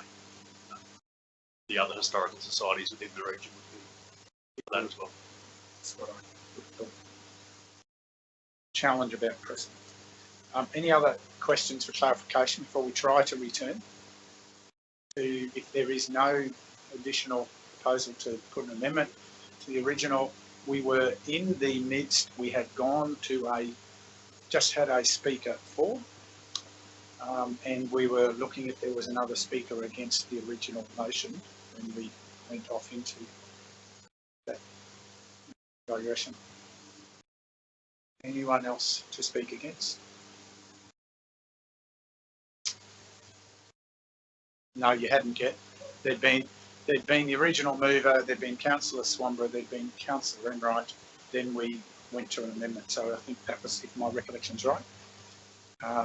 So if you wish to speak against? Yeah, I'll say a few words against. I think there's more that we can do for this organisation. It's a tough spot to put them in, considering the time frame that's already passed and time frame that will pass before we can get any action out there. It's a tough gig being involved in one of these organisations, trying to keep up with the maintenance of these facilities. I believe there's something that we could do as a council to help them out, and I think it should be explored further. So I'm going to vote against this motion. Anyone else wishing to speak for? Councillor McConnell. And it's reluctantly for. unfortunately, we do have to abide by our own policies and procedures. It's very unfortunate. I know that a lot of the people out there, the SES actually have a lot of our historical equipment and uniforms out there, which do go on display every couple of years.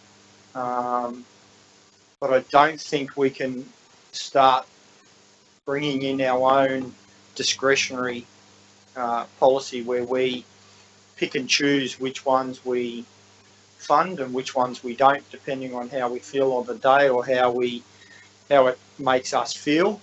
We need to make sure that we stay with policy and procedures. If we do want to go this way, then we should have a look at a discretionary policy, but I don't think just making it up ad hoc, it will set a dangerous precedence that we've already seen with other councils very close to us who have done the same thing and have it has not gone well for them. I want to give them the money, I really do, but we have to make sure that if we do it in accordance with our own policy, our own procedures, and at the moment we don't have that. I think the second part of that motion is the critical one. I think all available support needs to be given to this organisation to get them the fastest funding that we can find that's in accordance with the rules and regulations. They are a great society out there, and as I said, I'd love to just, yep, $3,000, nothing to sneeze at, we can do that, but we don't have that in policy, and we can't start breaking our own rules for one thing and then trying to say that we need to follow rules for another. So we're either, as much as I've always followed the rules, we can't do that as a council. We need to make sure that we keep in accordance with our own policies and procedures. And if we want to have a look at discretionary funding to look at these later, so that we do have something there and we do have a policy, then I'm all for that. But at this stage, we don't have the mechanisms to be able to do this, I think, lawfully within our doctrine. So unfortunately, I'm going to have to go with this recommendation. Thank you. Thank you, Councillor. Anyone else wishing to speak against?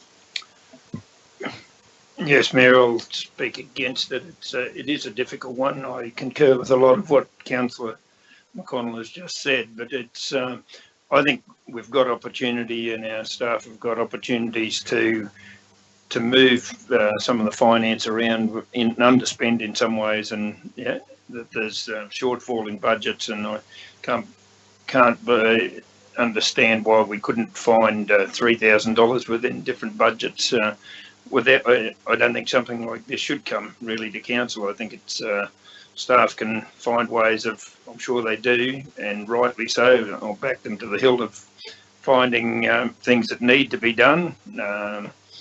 And I think this is one of those things that should be done, and it's a pity I would like to see us actually make sure it is done in some form or other. I'm the only one who hasn't had a chance to speak yet, so I will speak in favour of the motion, particularly in light of some of the comments. I think it is an extremely dangerous path to start suggesting that we are influencing council officers to bypass proper governance processes and fund matters that are outside of their required. There's an expectation for them to distribute funds and apply funds properly within the policies and procedures of council. It would be dangerous for us to suggest that somehow or other they find a saving somewhere to apply to something that is outside of their proper governance expectation. That's the path that has got councils in trouble. Very dangerous path. I believe, whilst I'm totally supportive of the Historical Society, I think the path to the future has to recognise this is a precedent. It's not $3,000. There's a precedent here of dealing with things that are outside of proper agreements and outside of proper processes that we cannot start down the slippery slope. And it's very dangerous to move outside of due process as a willy-nilly thing. We've previously made conscious decisions not to have discretionary funds so that we avoid the bear traps that have consumed others. And certainly think there are mechanisms that we should consider in our budgetary process to ensure we have adequate support to the right community groups. Those are conversations that are legitimate in a budget process, but making ad hoc decisions, even if it's only $3,500, that breach policy, set the wrong message to our organisation, is a dangerous precedent. And on that governance principle, I have to support the recommendation. Councillor West, do you wish to close? Thank you, Mayor. I'd like to. Look, I'd just like to acknowledge the sentiment around the table, and I know we all would like to help this very, well-meaning historical association. We know that they're vital in our community. But however, it is about the precedent that we set, and knowing that there is another historical association not so far away who also have an old building, and they have also been wanting funding to assist them. I'm not sure, Councillor Enright, whether you might be able to tell us at some stage maybe how Beaudesert, how their historical association managed to maintain and resurrect the old building that they have down there. But look, I would be suggesting that Council's community development officers start working very closely with this executive and committee so that we can try and find something in the very near future in the way of a grant. It may not be within council, but it could well be from outside. So I certainly support the motion. So we put the motion now to the vote. Those in favour as per the motion, those in favour, those against. The motion is carried. Division called by Division 1. Division is Mayor, Division 2, 3, 4 in favour, and against Division 1, 5 and 6. We move to item 10.8. Thank you, Mayor. Item 10.8 is with regard to an application from John Holland Group on behalf of Urban Utilities to request Council's consent for the construction of a pipeline over Council's freehold property identified as Lot 13 and Lot 15 on SP 237223. This pipe is to assist in aligning works from the Boonah sewage treatment plant to a discharge point at the Tevitt Brook. If this recommendation is accepted, John Holland Group will be required to place an easement over the pipe alignment, and all costs associated with the preparation, survey and execution of the registration of the easement will be required to be borne by the John Holland Group representing Urban Utilities. There is some detail on the number of maps contained within the report. If you have any questions, I'm happy to take them. Any questions for clarification to the content of the report? Councillor McConnell? Just confirming that the outflow from here is treated water, it's not raw sewage? Yes, it would have had some level of treatment. I'm not in a position to talk to the quality of the water that actually would be outflowing. That really is the responsibility of Urban Utilities as the ultimate responsible person. We're specifically being asked here within this to actually allowing them to put a discharge line. They do. It is worth noting they do actually have an access to the creek already, or to the Tevitt Brook. However, that has already been taken up with a gully arrangement that is an overflow position, or overflow purpose, and to actually put a pipeline within that area is fairly problematic. And from an engineering point of view, I can see that the solution that they've come up with is the most appropriate in this particular circumstance. Thank you. Further questions for clarification of the report, councillors? Thank you, Mayor.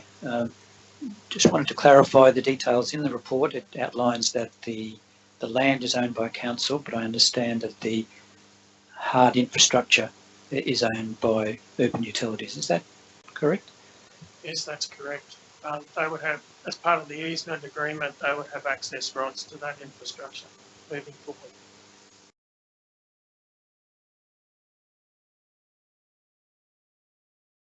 Any other clarifications?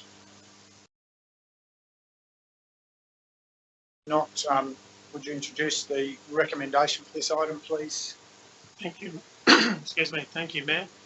The recommendation is the council accept the encumbrance of a discharge pipe and easement across council-owned land identified as Lot 13 and Lot 15 on SP 237223. And 2, council negotiate compensation for the encumbrance of the stormwater pipe and drainage easement across land identified as Lot 13 and Lot 15 on SP 237223. And 3, the council requests all costs associated with the construction of the stormwater pipeline, including making good the site post-construction and easement preparation, execution and registration costs are borne by the constructing authority, being urban utilities, and council, and 4, council enter into a construction and easement agreement with urban utilities to formalise both parties' expectations in relation to the rehabilitation of Lot 13 and Lot 15 on SP 237223, subsequent to construction of the pipeline and the payment of costs for the preparation, survey, execution and registration of a drainage easement over the pipe alignment. Thank you. Is there a mover? Councillor McConnell. Are there additional pieces of information people would like to seek for this item? I do have one piece. In the recommendation, we talk about discharge pipe and stormwater pipe. Is it one and the same, in which case? Yes, I take on board your question with regard to it relates to the title that would be used as part of the easement. So it's a discharge pipe / stormwater pipe. So the easement would be recognised that in the titles office, although the pipe itself may be just a discharge pipe. Thank you for the clarification. Any other questions, councillors? If not, seek a second. Yeah. Councillor, I had a question. Sorry, there, fire away. Yep. Fire away. Just on that, and that's probably digressing slightly, but is there any reason for council to be holding on to this land? It is I will take on board your comment about it being a digression. Look, I certainly will acknowledge your comment there, and will this that was a question actually. Yeah. I'm unaware. If in answering your question, I'm unaware of the reason that council would be holding it. However, I believe it appropriate that any further discussion on this matter will be contained within a report that will be presented to council at a future date regarding the land holdings that council currently hold in its possession. Well, a subsequent question to that, I suppose, is that hopefully if we decide that we no longer need it, will this pipeline devalue it in any form? I will, in answer to your question, it is considered that as part of the negotiation for compensation, that would be taken into account. So we have actually sought some advice in readiness to finalise negotiations with regard to what the value of the land prior and post this being installed. It's worth noting that that site is in a flood zone, and it wouldn't, in essence, it's probably a major use is without jeopardising negotiations is grazing. The encumbrance is around the access and what that may mean to the block into the future. But the reality of it is, as part of the negotiations, it was certainly that aspect will be taken into consideration, and it is the process that we would seek suitable compensation for any value loss as a result of it being there.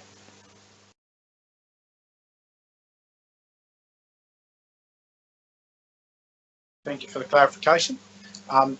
We have a mover and a seconder. You wish to speak to it, Jeff? Anyone wishing to speak against? Anyone seeking leave to speak additionally?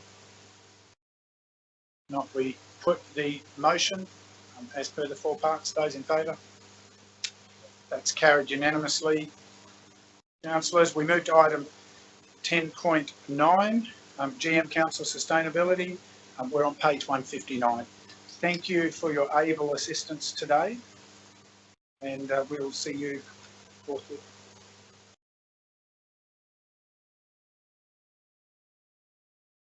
Thank you, Mr. Mayor, and again, welcome fellow councillors and staff and the general public listening in.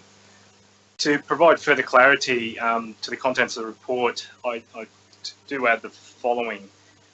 Today's item relates to the recently undertaken December 2020 budget review process as part of the overall 2020-21 annual budget. The report and attachments provide for a clear understanding as to the main changes to the legislatively required financial statements and financial sustainability indicators.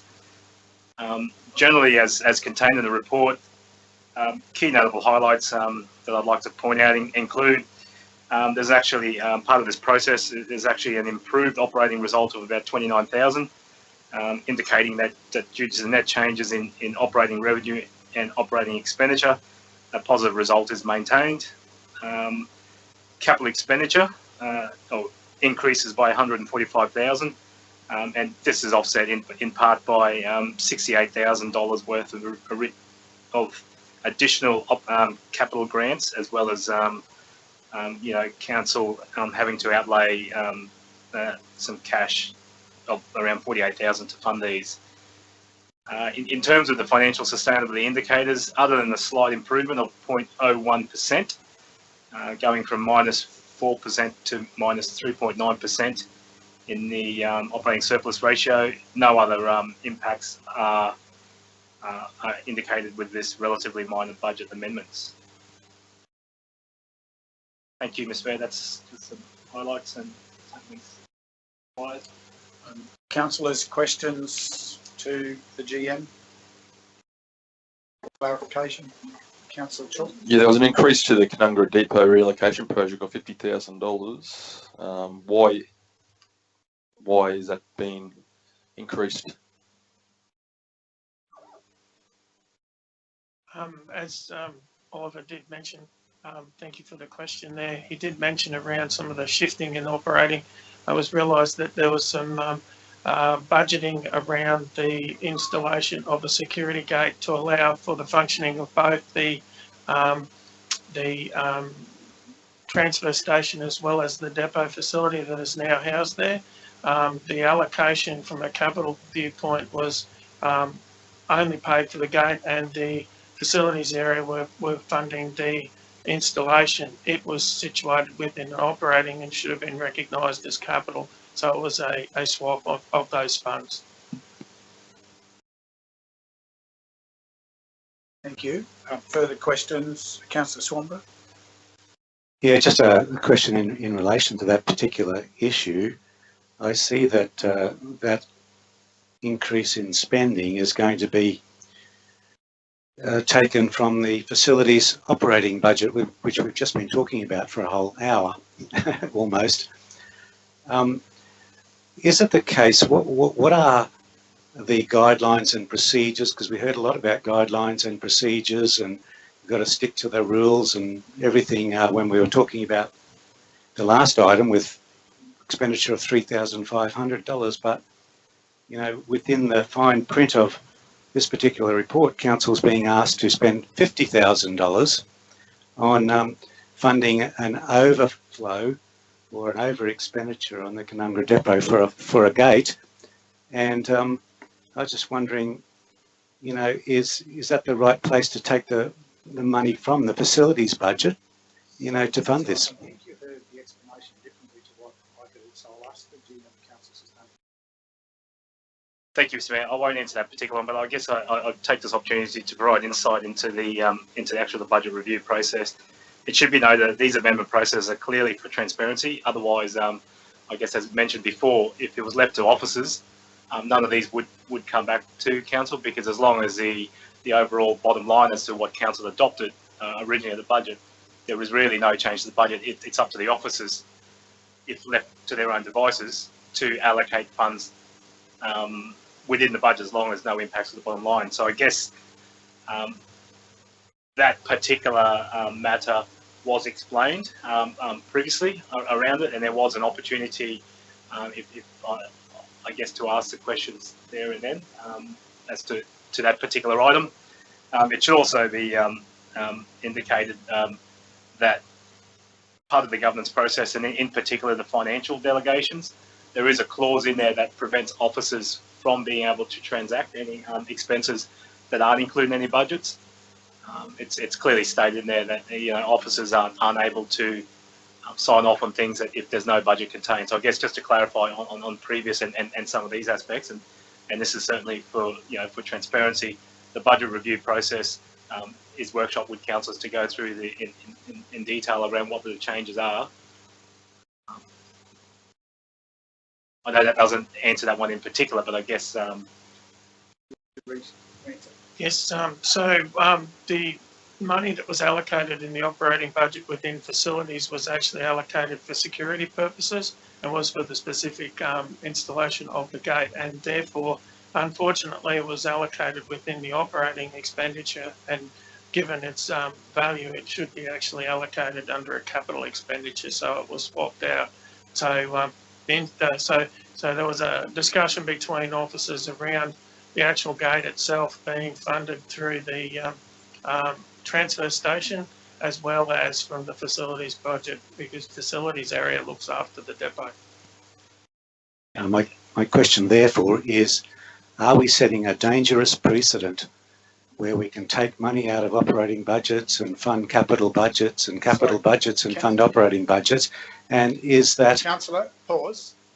The clarification was that it was an incorrect allocation of a capital amount that should have been registered. It wasn't an increase in the amount.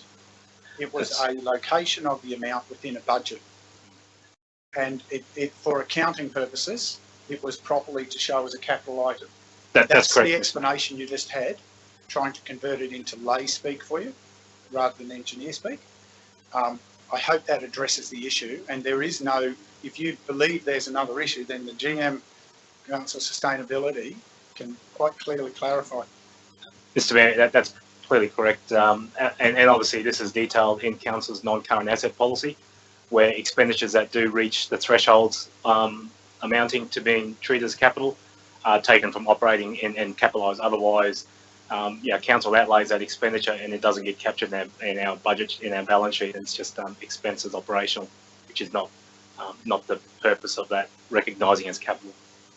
And further to the councillor's question for clarity, there are tight rules about what can be deemed as capital, and that is subject to audit process. Would that be correct? You'll have to speak because... That's correct, Mr. Mayor.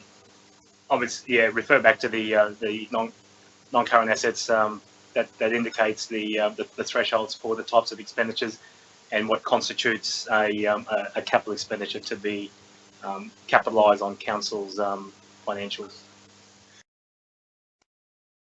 As a further extension of that for transparency, would it be reasonable to observe that in the last 2 years, council has experienced a significant set of adjustments because we identified that there had been some incorrect definitional allocation of expenses in some of the asset categories over previous years that left us with a significant adjustment? Yes, Mr. Mayor, we previously recognised gravel resheeting as a capital item, and the impact that obviously had was rather than the expense, that nominal activity that was captured on our balance sheet, and whilst you certainly made the bottom line look better by not expensing that whole amount. It added a figure to the depreciation amount, which generally a gravel resheet had a useful life of around 12 months. So even though it was capitalised, generally a useful life. Yeah, depending on the actual road to how long the resheet would actually last. So the reality was we were of the order of about 1.8 to $2 million a year was being capitalised in resheeting, and we were finding towards the end of the year quite a portion of that was being expensed as a result of it not meeting the threshold. Then when we reviewed more appropriately that given the life being fairly that we weren't doing full depth resheets, we were doing top-up resheets, that all we were doing was trying to maintain the existing condition of the asset, which then was an expense item, without going into the 5 or 6 pages of accounting speak, which I will not attempt to go into as being an engineer. Would it be a reasonable synopsis that leave aside the engineer speak and the detailed accounting speak, that for a layperson, we recognise that there had been some inaccurate processes in prior years over a long period of time that might have had the influence of making the balance sheet look better, but through proper process and review and endorsement through the audit committee process, we decided to take the hit, and that was a hit taken under the full view of the council of the day, to take the hit to make our accounts properly accurate and conforming, and to show the true expense profile for future planning. That is correct. Thank you. I always get caught between engineer speak, accountant speak, and real world speak. But thank you. Councillor, are there any further questions or clarification to this report? If not, can we go to the recommendation, please? Thank you, Mr. Mayor and Councillors. The recommendation is that Council approve the budget amendments as contained in the 2020-21 December budget review. Sorry, budget adjustments. Sorry. Budget adjustments. Loaning my glasses. I can read it again, Mr. Mayor. So the recommendation is that Council approve the budget adjustments as contained in the 2020-21 December budget review. Seek a mover. Councillor McInnes. Any further information required, councillors? Not. Seek a seconder. Councillor Enright. Wish to speak further, Councillor McInnes? Anyone wishing to speak against? Anyone seeking leave to speak additionally? Not to put the motion. Those in favour? That is carried unanimously. Councillors, that brings us to the point where I will seek a motion to move into closed meeting. There are 3 matters, and I'll just remind for the gallery that 2 of those matters 2 members will be departing for. There are 3 matters there. I am not going to try to hypothesise how long that will take, because I won't be part of 2 of the conversations, but I seek a motion to move into closed session. Councillor McConnell, seconded Councillor West. Don't believe there's a need for dialogue. Any those in favour? Those against? Okay, motion's carried. Division, motion to go into closed is carried. Mayor, Division 2, 3, 4, 5, 6, and against Division 1.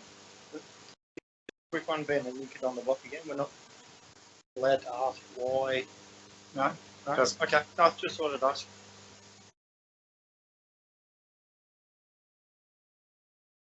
To the gallery, we will come back to you at some point later this afternoon. We're now at 1:45.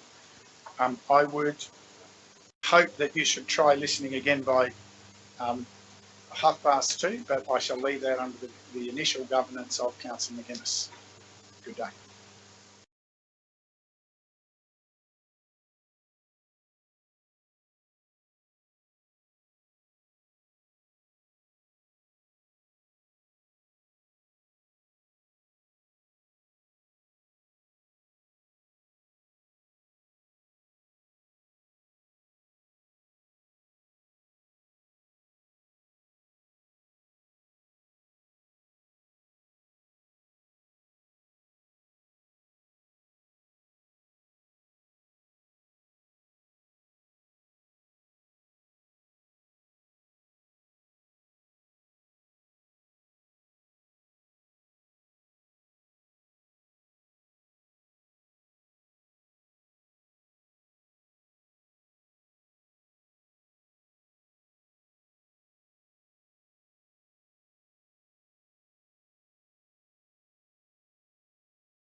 Now return into open session, and there are three matters to consider. Myself, I shall leave, and Councillor Chalk, if you deal, Councillor McInnes, sorry, if you'll deal with items 11.1 and 11.2. I think Councillor Chalk, sorry to give you a heart attack.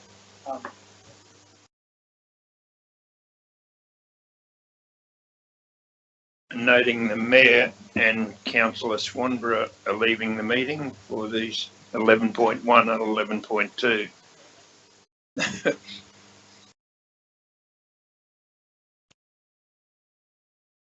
So we've got 11.1, and I would like to move on 11.1 that the matter lay on the table pending further advice from the pending further clarity from the OIA in respect to the process. Thank you. A lot easier than reading Ollie's right.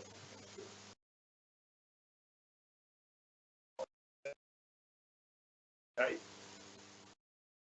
This is for 11.1 here. Just repeating that for the, if there is any audience there, that the matter be deferred to a future meeting upon seeking clarity from the Office of the Independent Assessor in relation to the process. Would someone like to second that motion? Seconded by Councillor McConnell. No discussion. All in favour of that resolution? Carried unanimously by the 5 councillors present. 11.2.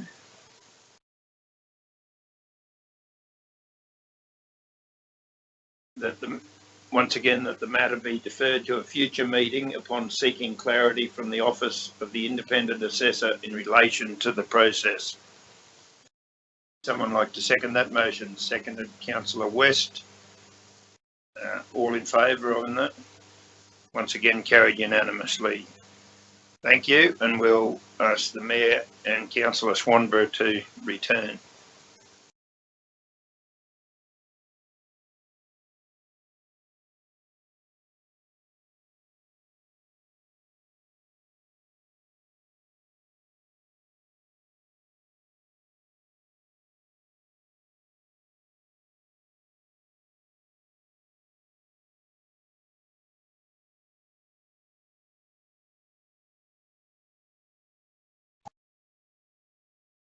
Thank you, councillors. We return to item, we dealt with item. I was just going to say, in view of yesterday's meeting with the OIA, that comments were made that we probably didn't, it's out to the public for 11.1 and 11.2. Both resolutions were that the matter be deferred to a future meeting upon seeking clarity from the Office of the Independent Assessor in relation to the process. Thank you for that visibility, Councillor. We move to item 11.3. Have a recommendation, Judy. Thank you, Mayor. The recommendation for item 11.3 is that Council commence negotiations to acquire lots 7 and 8 on SP 114284 Tambourine Mountain for future strategic purposes. 2, the Council delegate power to the Chief Executive Officer to settle negotiations and finalise acquisition as considered necessary. And 3, a budget allocation for this acquisition be included within the 2020-2021 budget. Seek a mover. Councillor Swanborough. Are there any questions to the Chair? Not. Seek a seconder. Councillor McConnell. Any wish to speak any further? Thank you, Mr. Mayor. Yeah, look, I think it's proposal is a good one. I think if it can be moved forward and the hurdles overcome, then I think it would be a welcome piece of infrastructure for Tambourine Mountain. Anyone wishing to speak against? One seeking leave to speak additionally? Put the motion, those in favour? Carried unanimously. Thank you, councillors. That, I believe, brings us to the end of the agenda for today's meeting. Correct. I now declare the meeting closed. Thank you for those who've persisted with us throughout the day. It has been a long agenda with a number of complexities.